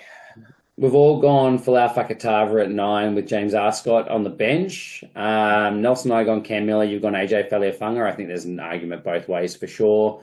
I've got Faleafunga on my bench. So does Nelson. You've got Miller on your bench. So I think we all think it's pretty close. Is that fair? Yeah, I'd say so. I've got Tanielu Talea at 12, Umanga Jensen at 13. You've gone the other way around and Nelson's matched me, but we've all got the same centres. And then, which I find crazy because I definitely changed all of this after my research yesterday. But anyway, Jonah Nareki, it took me a while to get up to pace, clearly. Jonah Nareki left wing, Timothy Tavatavanawai right wing, Sam Gilbert at fullback. Now that the coach has said he's only been looked at as primarily a fullback, I think that's the obvious choice. And then we've all got Tangata on our bench. I think we all believe that Tangata will get some starts. I think early season, as you said at the top of the pod with the listener questions, Tavatavanawai probably get a run at 12 with Talea while Taj is injured, and Kala Tangata will get a run on the wing. Yep, absolutely nailed it. I expect Tangata to have a big season, so excited by that. Yep. Yeah. I got Tom Sanders, Josh Timu both out for the entire year. Jacob Radamatavuki Neepkins has a fractured neck back in October, which had surgery. So they said he'll be out for at least 6 months. They're hoping he's not out for the whole year. I think it's very similar to what Sam Kane did. So really tough one to come back from. And then Thomas Umanga Jensen also missed the trials with a shoulder injury and will be missing until round 3 at the earliest. The man's just so injury prone. I think it's another bad lead into a year when you're missing preseason again. He's just not had any luck. And it sucks because we love touch. We love seeing touch. 100%. Stocks that are rising. We've talked about it. Vikenna and Holland, both set for big years, and both. Holland, he's the number one lock if it's on the team, and Vikenna is probably going to make that hooker jersey his own. Stocks that are falling, conversely, Henry Bell played 14 games last year for the Highlanders and started for almost most of those, I'd say. But this year he's got some real competition with Vikenna being brought in. Smokies, Harry. Caleb Tangatau, he's only 21. He's been to 2 other New Zealand teams, I think. He's played for the Sevens. He played for New Zealand under 20s back in just 2023. Blues and Auckland. He's been playing for the last couple of years. I think he just needs an opportunity. I think all of us think that given the space, this could be his year where he really established himself on the Super Rugby stage. Yep. And then the other one we had was Viveni Lasanga, who I just think I think you talked about him in the New Hot Chip podcast as a player in the mould of an Artie Sevilla. And they need an open side flanker. So I think he's a good smoky chance if he gets an opportunity out there to try and take a jersey that's not completely owned. Sean Withy could easily be pushed back over to 6 in my eyes, and then that opens up the opportunity there. He did also start in the final trial against the Crusaders in what looked like their first choice team. So I think that's a big tick of approval to say that he's a good chance. For sure. And I'd say in that first half, I said Caleb Tangatau was the man of the match for that game. First half, Viveni Lasanga was probably man of the half. He had an absolute rip snorter of a half. So interesting with him. We'll see how that goes. But I've got him, Craig's finishing somewhere between 7th and 9th. I already said I think it's pretty tight with them and the Crusaders. I don't know. I'll just go against what I said before, which shows how torn I am. I think Jamie Joseph is a big in for them. So I might bump the Crusaders back down to 9th and put the Highlanders up to 8th. I think the Drew are still over them. The Tars still sneak it past them somehow. I'm not sure how yet. I'll go 8th with them. Crusaders at 9. Oh, God, it just feels wrong doing that. But I do really. This is the first time I've really liked the Highlanders. I'm really amped about them. You know what I mean? So yeah, 100%. I'll back you on it. I'm putting them above the Crusaders. I feel like I'm going to eat those words, but would you go above the Drew or the Tars? No, never above the Tars, mate. Come on, mate. We've got the best team in the world. Could they hit 7th? Could they hit 7th? I guess the problem with them is that they play way more Kiwi teams than we do. No, you know what? I will. I'll put them above the Drew. There you go. Sweet. Very good. 7th place for the Highlanders this year, just out of finals. All right, that takes us on to the Chiefs, Craigs. Big players out for the Chiefs. Tyrone Thompson's a big one for me, a very good reserve hooker for them. Hamilton Burr was always serviceable. Tom Florence. Josh Ioane, very sad to see him go. Obviously, his potential was sky high, but just never got himself it seems like never got himself in the right frame of mind. And then Peniasi Mali, who is another player that I think showed up in their trials anyway. So he's obviously in the wider squad, but not actually contracted this year. Yeah, I was just about to say, I was surprised at his name here, but yep, he's he didn't really get much game time anyway, so he's just obviously been there or thereabouts. But yep, who knows? Big players in. Yeah, Brody McAllister come down from the Crusaders to add even more depth to their ridiculous hooking stocks. I don't know why McAllister would do that, to be honest. Fidi Sarr from Taranaki. Jerome Brown from the Brums has come across as an open side specialist. A player you're even more excited about, Malachi Rampling Alec, the 2020s New Zealand back rower, Waikato, now 20 years old. He's meant to be an absolute wrecking ball and one that we might get to see this year. And then Leroy Carter come across from the New Zealand Sevens. I think he was a nominee for the Player of the Year last year in the Sevens, so obviously an absolute weapon there. And then Josh Jacom, a player that obviously people are becoming familiar with as he is anyway, so another good young fly half for them. Yeah, I actually just heard, I was listening to the Green and Gold podcast, and one of the Kiwi blokes on that, they were doing the 2025 preview like we're doing, and he was saying Josh Jacome, he thinks, is one of the potentially best fly halves in New Zealand, like up and coming. So they're really hoping that he gets a little more game time. So I'm sure he played a game last year. Yeah, I think he did. But, anywho, good to know. Yep. And then, of course, that takes us to our lineups, Craigs, if you want to get us started. Oh, Craigs, you're muted there. Sorry, buddy. I don't know if that was me somehow, or did you... Anyway, all good. I was saying, great photo here from of Eteni Nanai Saturo from Nelson. That's a good one. And I love that Chiefs retro jersey, actually. I'm surprised you don't own that one already, Harry.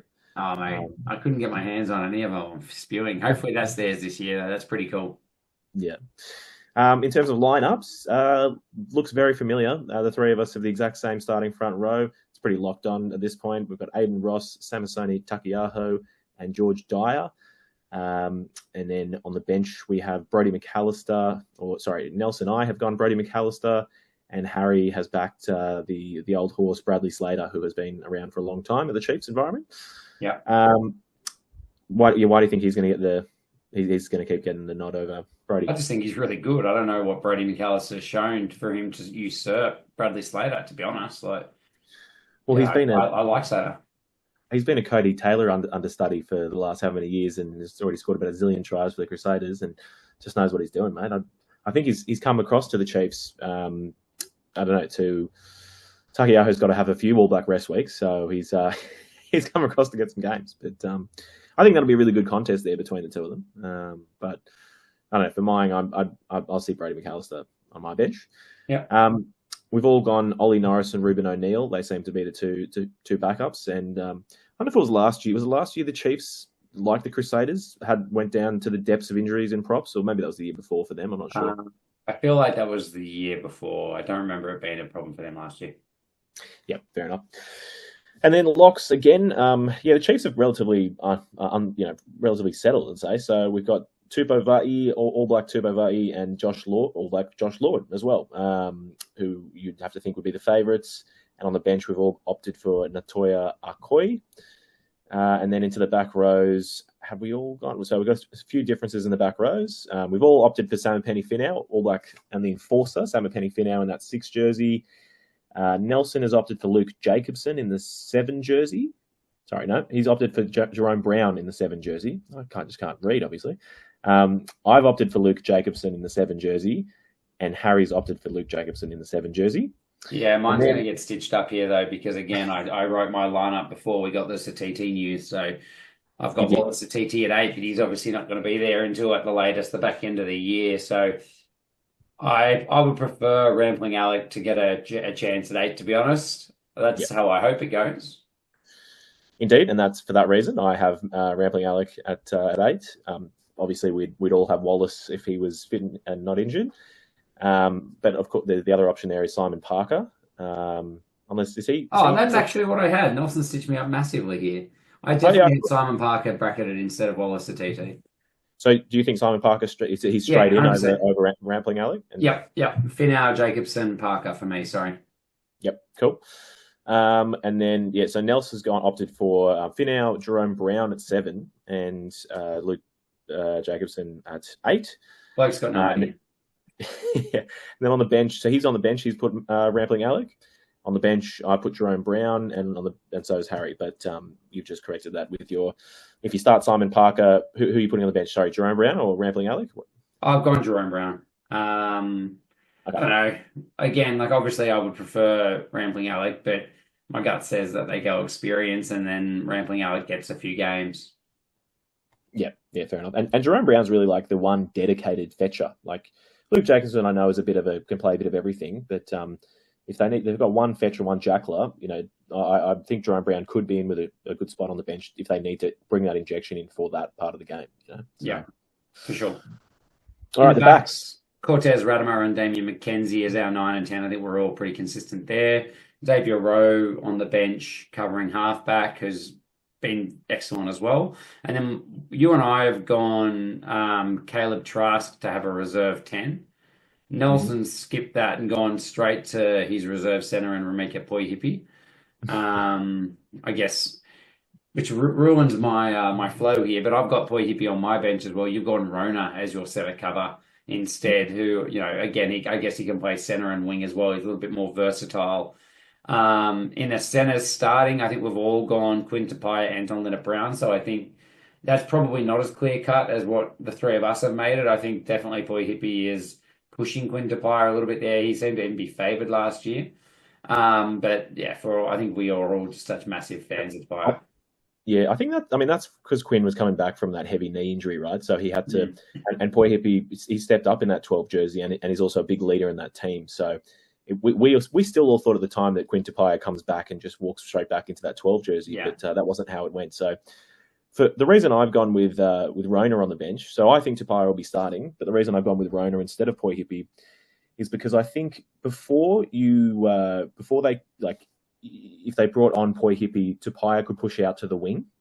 Whereas now I think he's lost that little bit of pace after the knee injury that I don't think we will see them play Tupaia at wing. I don't think we'll ever see him push out. I think he'll be centres or not on the field. Whereas Daniel Rona can play in the centres or the wing. So it's a bit more versatile, that cover. That's kind of why I've opted for it. Yeah, I mean, it makes sense to me. I think I picked Poihipi on my bench just purely because I thought he was the closest to getting a start, really. Yeah, for sure. Obviously, the makeup for every game is going to be a little bit different to how every team uses their bench, right? Yeah, 100%. Outside backs, all of us got Ateni and Nanai Saturo on their left wing, Amoni Narawa on our right wing, and Shawnee Stevenson, shooter, in at fullback. Of course, shooter will not be starting the year for them. I think he's over playing in Japan on a short-term contract as well. Back in round 4 for shooter Stevenson, so just will miss the start and the preseason. And then I should say as well, Nelson's put an outside back in Leroy Carter on his bench as well to jump up, which, I mean, phenomenal talent as well. And to that point, so 2 questions from that is if Sean Stevenson shooter's away for the first 4 rounds of the season, who wears that 15 jersey? Yeah. I think... Does Leroy Carter slot in there? I don't know if you slot him in at fullback. I think it's more likely that Ateni Nano Saturo goes to fullback and then they bring someone in the wing. And it might be Leroy Carter, but also I think Daniel Rona is probably the favourite to start the first few rounds for me. Also, Narawa's played a whole lot of fullback in the NPC as well. He hasn't for the Chiefs. Has Nano Saturo actually played fullback for the Chiefs? I thought that he was the one that was preferred over Narawa, but maybe I'm wrong. Yeah, it could be. So just for the listeners, it'll be really interesting to see how that starts. But you'd feel real safe picking Nano Saturo or Narawa because they're definitely playing at the start, which is great. 100%. Yeah, cool. All right. The injuries, the only one is the massive one we've already touched on, Wallace Atiti. He had a meniscus operation, I think, in his knee. 17th of Jan. He was meant to have it in like December, and then I think the surgeons that they liked must have gone on holidays literally, so it got delayed by a big block of time by a couple of months or something. So they said that he could miss the whole year, but they haven't locked that in, which means it must be pretty severe. Like generally they don't take that long to come back from. I would have thought like 3 or 4 months is a pretty conservative timeline, which puts him like April, May, somewhere around there. So I still think he's a good chance to play the last kind of 4 to 6 games or something. So you'll be keeping an eye out. You'll be trawling, as you already do for the Casualty Award, you'll be trawling the newspapers. Well, Wallace the team, Matt, I'll be on their socials, just like watching if he's running around in the team. That's true. Cool. So no other injuries. Into stocks are rising. Simon Parker, who you were stitched up with. Particularly with Satiti gone, he's kind of the next most senior player there. He can play 7 or 8, but predominantly 8. Do you think? I think he plays like 6 and 8. He can play anywhere, but he seemed to play most of his minutes at 6 and 8. But yeah, I think they're most likely going to put Jacobson to 7 if that's the case, if he comes onto the field. And then therefore, I think he'll be 8. Fair enough. I'm going to chuck Rampling Alec in there, and stocks are rising as well. I just think with Wallace out, he's going to get more shots.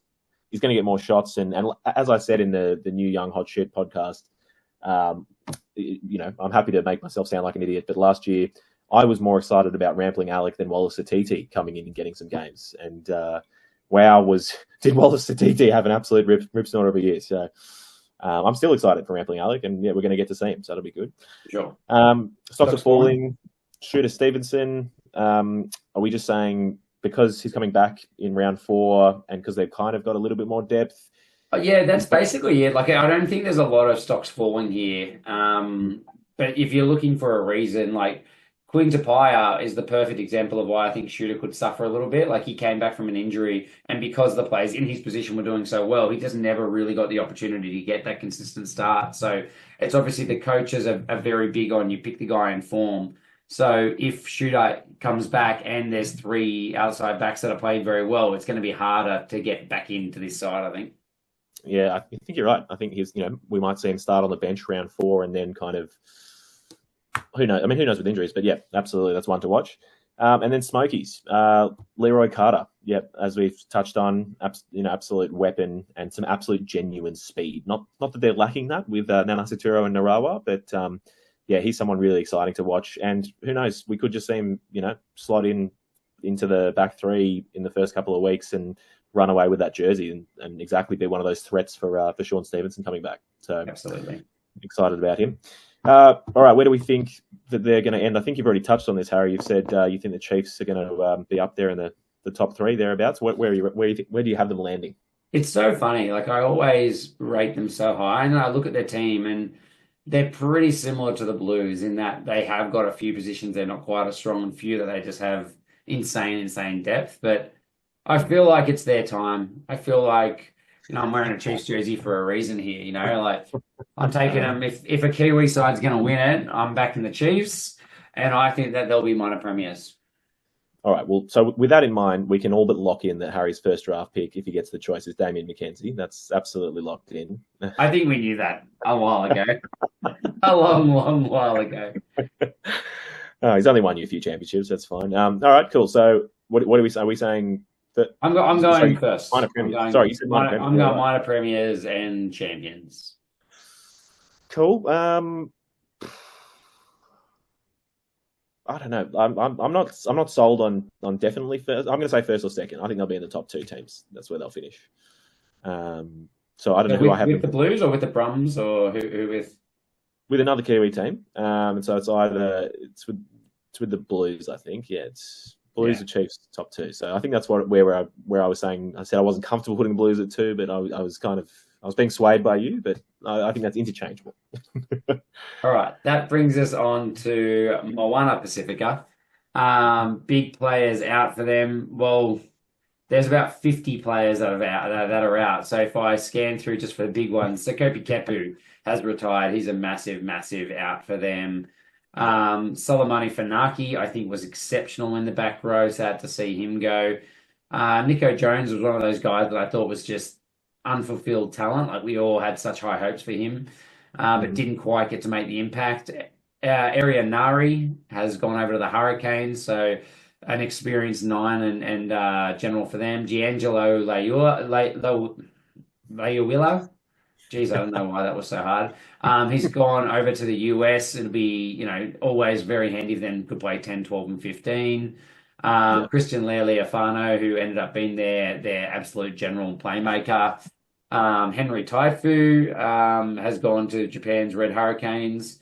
Viliami Fine, I think, was always a handy outside back centre that they kind of call on. Anzelo Tuatavaki played some good games. Nigel Lawong owned one of the wings for them last year, so there's still another half a dozen, but just so many players out. Yeah, definitely. It's Moana has always had huge turnover, but it's hopefully they can gather some more consistency. Really, that's what they'll be looking for. So. Well, I can see where it's going to come from because big players in Artie Sevilla is signing up. Apparently, there's 2 other All Blacks that they haven't named yet that are looking to move to Moana next year because of the fact that they want to represent. So I'm not sure who they are, but it sounds like it's becoming a much more attractive place to go now that he's the reigning player of the year, isn't he, or not? No, it was 2023 World Player of the Year. In my head, he always is. So. Yeah, exactly. I don't care what the rankings say. He is. They've also got Pone Fa'amalsili from the Rebels, who I would have thought for sure was going to end up in an Aussie side. Tito Tuipulotu, Patrick Tuipulotu's younger brother, we talked about in the new Hot Chip podcast. Also, Jackson Garden Bashop, I think quite a good signing for them as another experienced 10. Solomon Alamalo named at centre, oddly, for them, midfield for them, but then played on the wing in the trials. So I don't know what that's about, but he's definitely in the wing, surely. He looked in great shape, I have to say, but I suppose he did last year as well, and then didn't end up playing. Look, I think we'll play the first 2 games. We know how amazing he was back in roughly 2019, 2020. And then he obviously had his mental health battle that kind of crushed a few years for him. He's gone over to the Tigers, and I don't think really did too much there, to be completely honest. So hopefully he comes back to the game he loves in a team that wants to throw the ball around. Hopefully he's hungry and in a good headspace. And all of a sudden he could be, I reckon, the best value-based draft again. I said this last year as well. But you just pick him and you just hope you get the old Alamalo. Oh, that was me. I picked him last year and he started round 1 for the team. And we all were spewing that you had him. I thought I'd made it. I was like, I have killed it. And then round 2, he was on the bench, and then round 3 didn't play again. I was devastated. But anyway. Yeah. Didn't quite unfold like we thought it would. But let's go through the lineups. Well, one of the hardest, I would think. Still worth shouting out the other. I know we'd have to name them all, but 2 other players in Lossi Filippo was absolutely killing it on the for Wellington on the wing there, and played centre for Samoa as well. Yeah, and also Tuna Tuitama, who's been promoted. He's someone really exciting to watch. Real dynamic player. So let's get into it. Starting 15s. Let's go as per usual. Great photo of Artie. He looks fantastic in that jersey, and I think he's going to do so much for the Moana Pasifika team. It's going to be just awesome, him there promoting that. He was 3rd overall in fantasy footy in his last year in Super Rugby. Do you think he'll be the same or better than that? Total. That's average per game, right? That's not positional. Yeah. He was the 3rd overall as a back rower. Probably again. Let's. I'm happy to pencil him at 3rd again. I think that's safe. So that's another first-round draft pick for you. Is that right? That's it, mate. Well, all the best players are my first-round draft picks. Right. All right. So the team front rows. All right. So we have all opted for the same starting front row. So we've all gone Abraham Pole in the loose head, Sam Molly to the hooker, and Pone Fa'amalsili in the tight head jersey. Excited to see Pony hopefully get some more minutes and, just be playing every week. That's kind of what we wanted for a while, but he's had very sporadic game time in the last year or 2, it's felt like. And on the bench, we've gone for Sama Malolo, James Lay, and the bowling ball, Sione Mafaleo. That just seems pretty clear-cut. They've got a few other props, but particularly young props kind of coming through. These guys are all pretty well established, played for years, and kind of that's the pecking order as we see it unfolding. I struggled a little bit with Malolo. I know that he started last year as seemingly as their first choice, and then Molly kind of took it back off him again. But he's he's a relatively young front rower coming through. He scores a lot of tries. He's just so damaging close to the line with that kind of low, heavy body shape that he has. So I think there's a decent chance that he starts, and pushes Molly for that starting jersey. That's a great shout out. I think for sure that's not a locked on Molly be starting throughout the season. I think if anything, it maybe not 50-50, but we'll see a lot of rotation between the two of them throughout the season. Yeah. So good call out for fantasy managers. In terms of the locks, I think we've got a few. Harry and Nelson have picked the same thing, and I'm completely different to them. So interesting. Harry and Nelson have both opted for Tom Savage, the old man, the 38 or 39-year-old Englishman, and Craig Allan. Do you want to talk me through that, Harry, before I tell you who I picked? I mean, they just seem to be their two established locks last year. Like, you've gone Michael Curry and Sam Slade. Like, Sam Slade is a bloke that we really wanted them to pick 3 years ago, or whatever it is that they came in because of his bleached short hair and the fact that he had a running game. And I think he played like 5 games, and then they started picking Tom Savage for some reason, and they just kept picking Tom Savage. So he's only 35, by the way, evergreen. And I'm pretty sure looking at his photo that he can hear us speaking. He's got cauliflower ears, all right. Yeah, massive. And then Craig Allan, same thing. Like, I don't have a good reason for Craig Allan other than they keep picking him. And also, I just don't particularly think Michael Curry is pushing him either. Like, I just think they're all serviceable. None of them are doing anything that's going to be exceptional compared to the rest of the competition. But I think they have kind of shown their hand on who their first choice is. And to me, it's those two. Fair enough. I mean, I'd say the most traditional locks, like Sam Slade, for an example, played a lot of number 8 when he was over in the Major League Rugby and things like that. But I don't know. I really like the looks of Sam Slade, Michael Curry. So we'll see. I think we'll see a lot of movement. And they've got a couple of really young gun locks as well, who I think will push more and more for game time throughout the season. But yeah, so interesting one for that. On the bench, speaking of them, I've got Ola Taulangi, who's one of those young guns who I think will push for it. And you guys have gone classic Harry Nelson just for the double back rowers, but that's fine. Getting onto the back row, we've got so Nelson and I have gone for Miracle Failangi at 6. Harry's opted for Lotu Inisi, and that's because Nelson and I have opted for Artie in the 7 jersey, Lotu Inisi in the 8 jersey. But Harry has gone for Lotu Inisi at 6, Sione Havili at 7, and Artie Sevilla at 8. Why do you think that's more likely? Because Artie's the man, and he's getting the ball at the back of every single scrum, and he's breaking off from every single scrum to whack the 10, and there's no way anybody's getting in his way. well, I think you're right in that he's breaking off every single scrum to whack the 10, but in defense. So that for that, you're breaking off from the 7 place. Are you kidding? If they're down by 15 points and you think he's not going to stand at the back of the scrum and pick the ball up and just basically shoulder the whole team, carry them over the line with the entire 15 defenders on his back, then you're dreaming. Look, I completely agree. I think we will see Artie pack down at the back of the scrum sometimes, but I think the majority of the time we'll be seeing Lotu Inisi.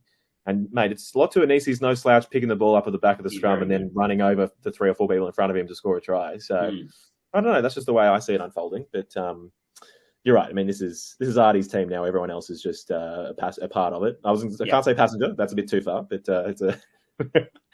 And I guess the other talking point there is I went Sione Havili, whereas you guys went for Miracle, Failangi.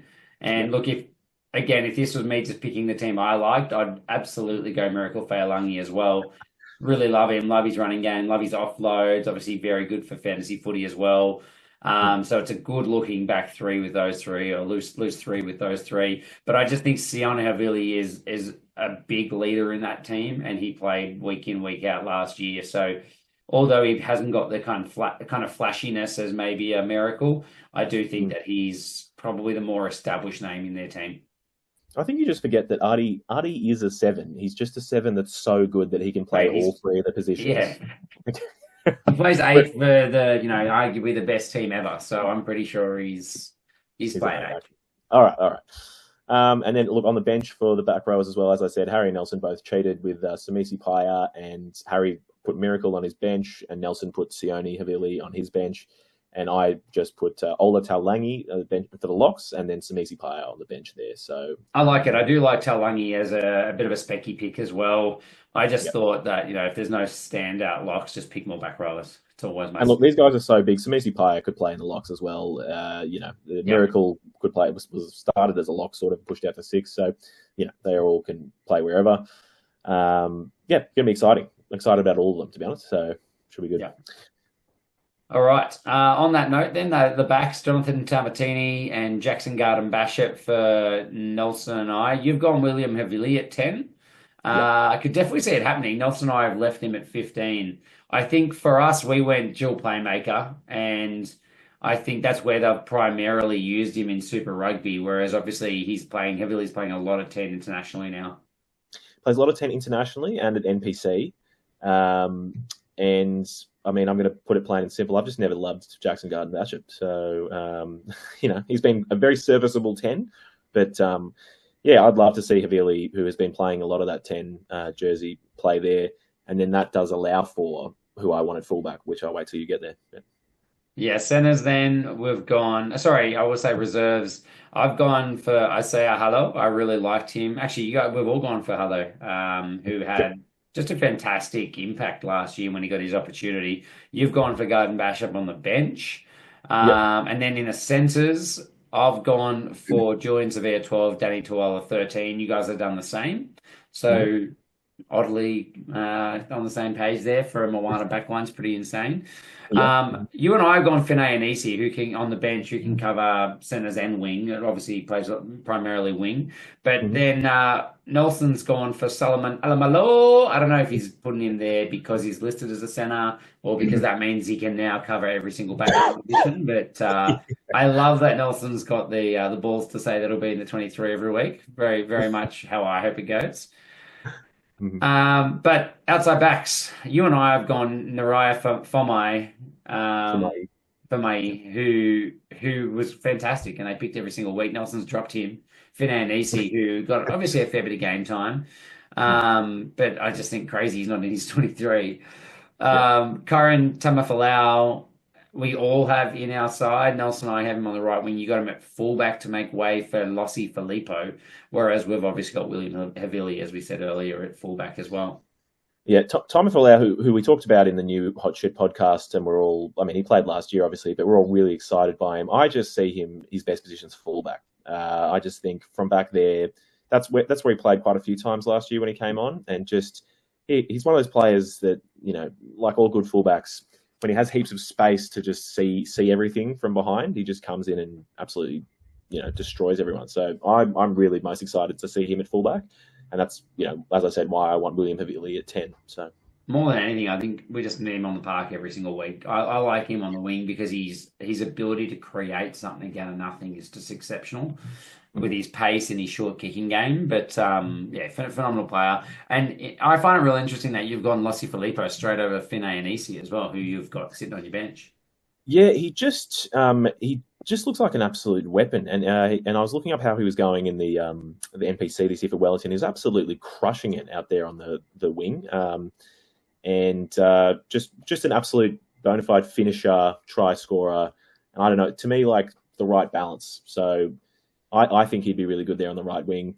Finay Anisi, I think for me, he's one of these guys that he's just a victim of his versatility. Is that on the bench he's just fantastic that you can bring him in at 12 or 13. And look, I really, really like Danny Tuala, and they actually had Danny Tuala playing a bit of fullback, throughout the last couple of years. But Finay Anisi could push in for a 13 jersey, and Danny Tuala's played some 12 as well. If Julian Sevilla gets injured or anything like that, we could, and I expect we'll see some movement around. I think Moana's been one of those teams where they've moved players around the most out of any team, which hasn't necessarily serviced them well. But no, I think they need to put a stop to that. And I think they started to reduce it last year. So hopefully that's a trend that continues and they become a lot more settled. Yeah, for sure. And as I said, they've brought in some new exciting players. So I just saw Filippo was just one of the standouts, I think. And then I was also really excited by Tuna Tuitama, but I'm not sure how much we'll see him feature. And again, we'd all love to see Solomon Alamalo to get in there, but who knows with him? because I was scarred from last year, I left him off my team sheet. So Yeah, same. Injuries for this one, I can't find anything. Moana have published nothing, so I assume they're all completely healthy and fighting fit, and there's 0 niggles in the squad, because that's what Moana made it look like. So please, if you have any contacts at Moana and that you know that they have some injuries, can you please tell them to publish something so us as fans can get around it? Stocks are rising. I've gone Jackson Garden Bishop. We obviously disagree, but there's just a huge hole from Christian Lealiafano. It's obviously going to be Garden Bishop or Havili. I just think the dual playmaker fits them well, and they obviously use that a lot with Lealiafano and Havili as well. Then the other option that I had there for Stocks are rising was Kyron Tamafalau. Like he's minutes last year were exceptional. Only 21 years old. Lightning quick, great ability to finish. Worth mentioning, he played for Tonga when he was only 20 years old in the World Cup back in 2023 before playing Super Rugby as well. Fantastic for Tasman on the wing in the NPC. As you said, can play wing and fullback out there as well. Just an absolute talent for them. I think this is a big call for me, but if he's at fullback, I think we could see a type of year that we saw Jacob Ratamatavuti Neepkins, I can't say his name, last year at the Highlanders. Do you know what I mean? He's that type of player, and he could have an absolute breakout year there at fullback, which is what I'm hoping for from him. So absolutely. Well, I think they need him to be honest. Definitely. Stocks are falling. Feels sad to say this one, but Lotu Anisi, we talked about this in a previous podcast, and that's just by the virtue of Artie coming in. You know, when you're the big number 8 that gets every single carry last year and was absolutely destroying in fantasy, when Artie Sevilla's just joined your team, I think immediately your carries have just been halved. I think that's just straight off the bat, you know, like at least. Still expect him to play a big role for the team, but he can't be crushing it fantasy wise the same way when Artie's there. So it'll be good. As we said, I don't think that'll change him starting. I think we'll still see him in the back three every week, but in the back row every week. But anyway, it is quiet, relatively speaking. Yeah, and Smokies, we've all actually had the same thought. Really, well, there's 2 of them here, but Isaiah Hallo has just been absolutely great in the few opportunities he did get last year, and with Inari moving on, you know, there's that fight for the halfback position is on more than ever. So we've all opted for Jonathan Tormatini to be starting, Hallo on the bench, but that could well change throughout the season. So he could be really, really good. And the last Smoky we've just got here is, we don't have it written down, I'm just throwing this at Harry now, is Solomon Alamalo. could he come out? But I just couldn't resist. I'm sorry, I had to. He'll be the eternal Smoky, Solomon Alamalo.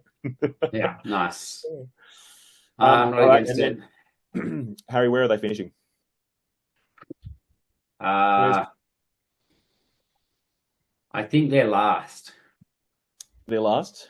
Yeah. You're calling them the Sun Moana? No, that's still the Sun Crusaders. Sunzaders? The Sunzaders. Yeah, I guess it's like, who can you see them finishing ahead of? I mean, to be fair, I didn't see them finishing ahead of the Tars last year, and they did. So didn't take much. Didn't take much. I can't see that happening again. I can't see the Tars finishing last year, but yeah, I think their competition is Western Force, Highlanders, Crusaders, probably. Yeah. For me, it's basically, is it going to be the Force or Moana, really? And because Artie's there, I'm going to back Moana to come second last. So there you go. Wow. I just think they have so many holes. The problem is, I look at that tight 5, and that's just not to the level of any of the other teams that we've previewed, to be blunt. Their back row for some outrageous talent. Like, I think any team will be happy with that. But then again, they're 9 and they're 10. Like, Tamatini was more or less a bench option before coming and becoming their main starter at Moana. Garden Bishop, as we said, doesn't kind of light the world. They set the world alight by any means. Sevilla was kind of looking like he was at the end of his career before coming over and shifting to the centres and getting a bit of a second go at it, but didn't make a lot of line breaks or score a lot of tries last year. Like, There's not a lot of outstanding players there. It just happens that their back row is outrageous and they've got some finishing power, really, to be honest. So I just think that's too much to overcome, even for Artie. All right, so you just think they're good for fantasy pickings, but otherwise, yeah. Yeah, fair enough. I think everyone would probably agree with that. So I think we're looking for 10th or 11th. No one would be upset if you said 11th. So yeah, perfect. Well, that brings to an end our New Zealand conference preview. Harry's broken up all the each team preview into different videos and chucking them all up on YouTube. So go, please give them a watch and a thumbs up. And Harry, how's the casualty ward going? You've almost published that one yet? It's published. There's so much on there. It's insane. Like there is so much on there, more than you think there should be. We actually talked about a lot of those through the pod today. Even in the last 24 hours, there's just so much rolling out at the moment. It's really good. Everyone other than Moana is giving us a lot of information. So yeah, I would say I'm probably going to be trying to update that every 2 to 3 days at the furthest kind of apart, particularly with the lead up to the draft for us on Thursday night. So yeah, keep a close eye on it if you're trying to make some picks at the moment. And there's Super Rugby Fantasy is up and running now, so that's an exciting another thing that we're getting to do this year. Very keen to support that as well. But I got to say, the amount of times I've already changed my team just purely based off the fact that my entire team is injured. It's happening a lot, particularly at hooker. I think I'm onto my 4th or 5th choice hooker. We haven't played a game. So yeah, it's Canavera all the way for me, man. I don't know about you, but fantasy round 1. That's it. And make sure to send us through any of that injury news that you have, because the casualty ward it still seems to remain the only place, which is a great source of information. And I guess something we haven't touched on yet, but we hope is that they're rolling out the same thing about releasing all team lineups on a Wednesday or Thursday each week for the weekend again, which would just be a godsend. I don't think they've confirmed whether or not they'll be doing that this year, but we can pray because that would be a huge help. But send through anything else you hear about players coming back, injuries, anything. Send them through to us on Twitter or comment on YouTube or anywhere else, or just even comment on the casualty ward articles themselves, and that'll help us keep it updated. And yeah, thank you for listening. Leave us a review, like us, share us. Please help support the channel. And we'll continue doing it. Last year, we kind of dropped off from this point, to be honest. So I think we got through our pre-season, and then Nelson and I having newborn babies made it pretty tough. So we'll see how we go. If we continue to get some traction and we've got the time, we'll do our very best to try and keep publishing some content. So thank you for the support, and please keep it coming. 100%. We'll catch you in the next one. Hooroo. I stole your hooroo.